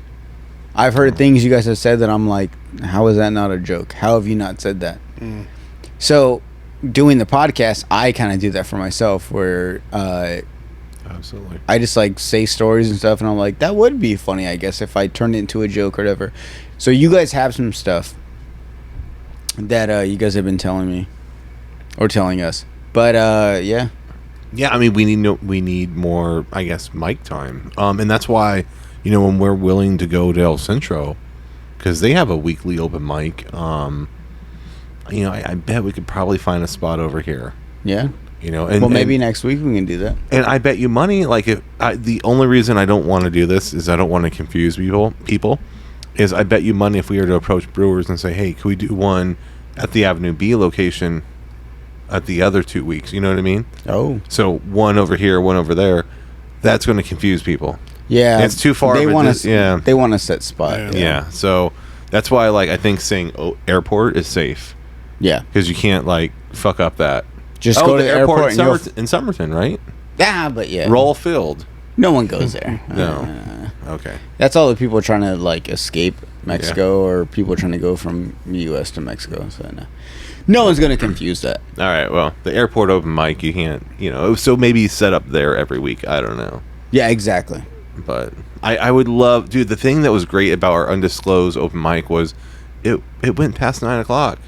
Yes. You know, like it was fun. We went late. That's what I'm saying. Like Yeah. I think if we can't get an open mic somewhere, we can just kind of do our own thing, and even if we don't perform for like random people, we can at least perform for all of us that are trying to do stand up, and just kind of give each other pointers, because that's how I saw it. Like I didn't have a lot of time, or I didn't perform in front of like random people, but even if I got off stage, what are they going to tell me? Like, hey, you should have done this. Like, no, it's better to do a stand-up set and get reviewed by like my peers, like people you guys trying to like. And I love constructive criticism.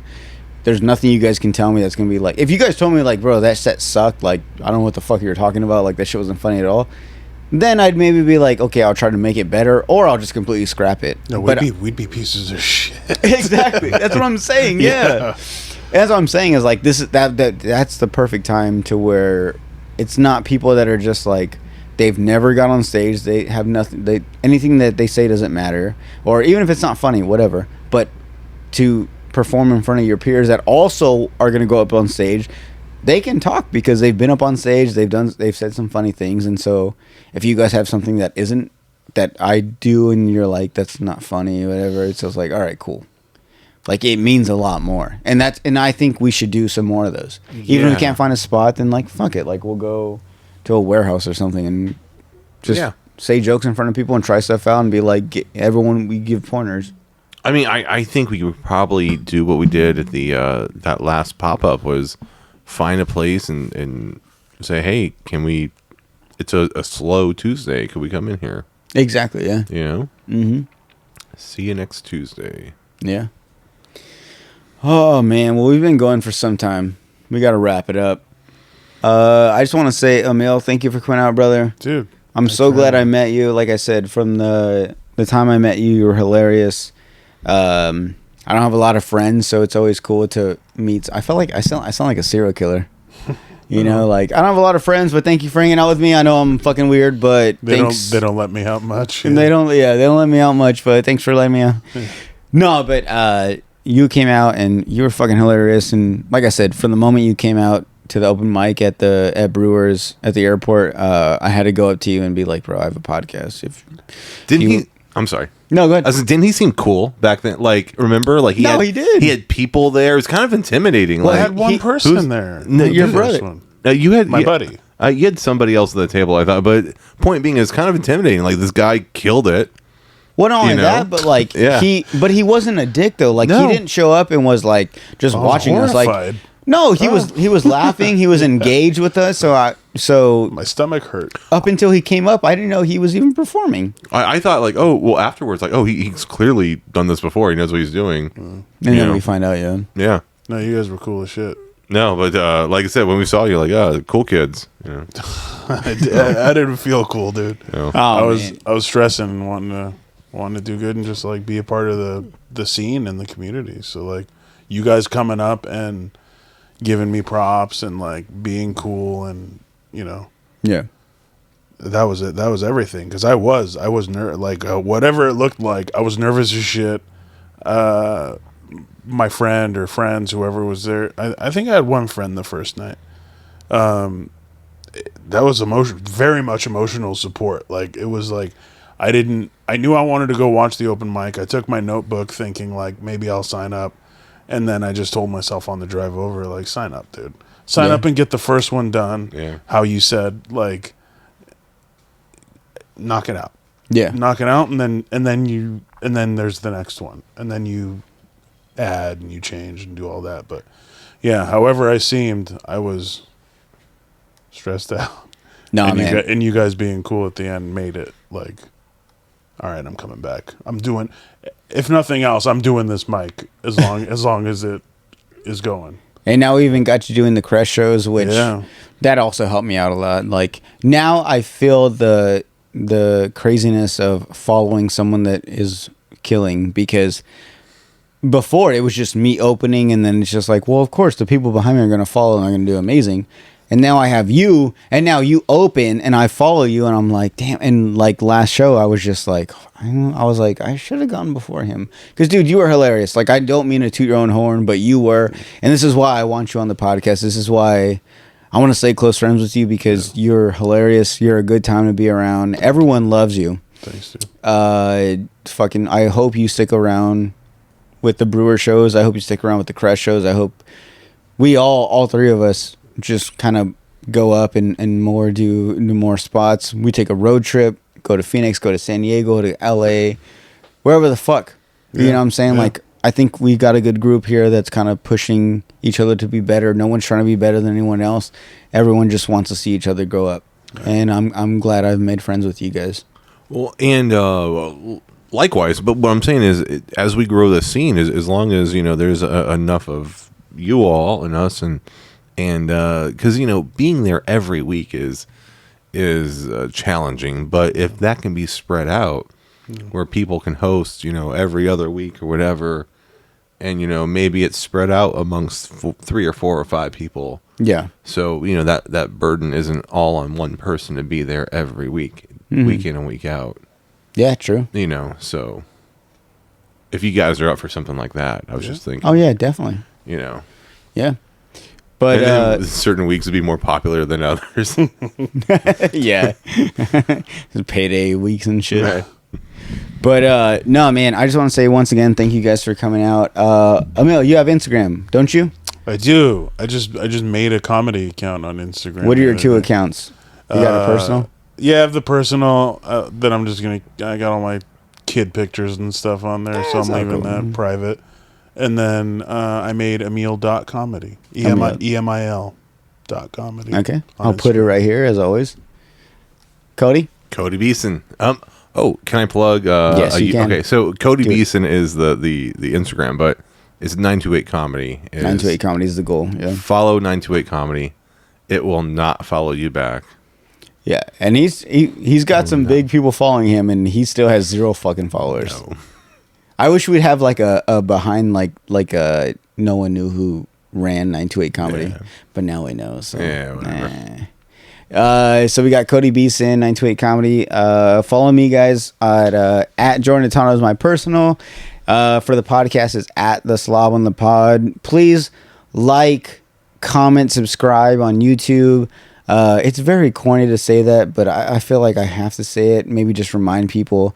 I don't know. If you guys listen on Spotify, Apple Podcast, at the very bottom, you can write little comments. You can give me a 5-star rating. You can give me a 1-star rating. Honestly, I don't care. As long as the fact that it's interactive, that'd be cool. I mean, can you make it like for a cause? Can you ask a question and people would respond to it? Oh, okay. So I don't know. I don't know. It's just an idea. Okay, actually, it's October, so let's just do this. What is something you guys are going to dress up as? Ooh. So in the comments on YouTube or on Apple Podcast at the very bottom, just just put October and put your costume idea, and let's just hear that. I don't fucking know. Let's just start with something. Are you dressing up? I'm gonna dress up. Jeffrey Dahmer. That's an idea. That's an option. So many. Every white dude's gonna be Jeffrey Dahmer. Every white every girl, skinny white dude, girl's gonna wear girl with the short haircut. Yeah. So that's something. But yeah, so let's just do that. All right. Thank you guys for coming out. Thank you, Emil. Thank you, Cody. Thank you guys for tuning in again. Remember, go to liquidiv.com. Get 20% off plus free shipping when you use promo code SLOB. Emil, brother, I'm glad you came out and did comedy. I'm glad you came out and did this podcast. I really hope you stick with us. My dream thing would be that we take like a 1 month road trip.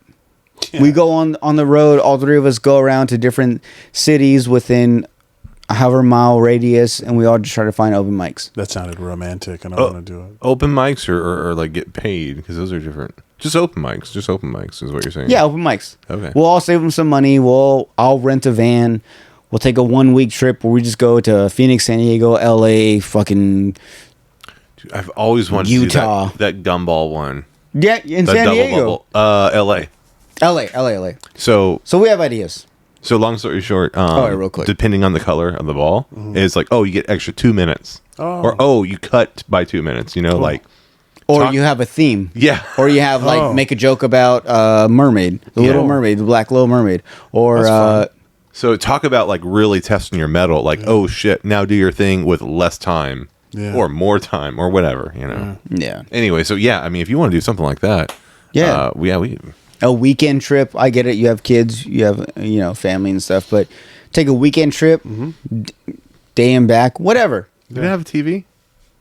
Yeah, put them in front of the TV. Yeah. But I love you guys.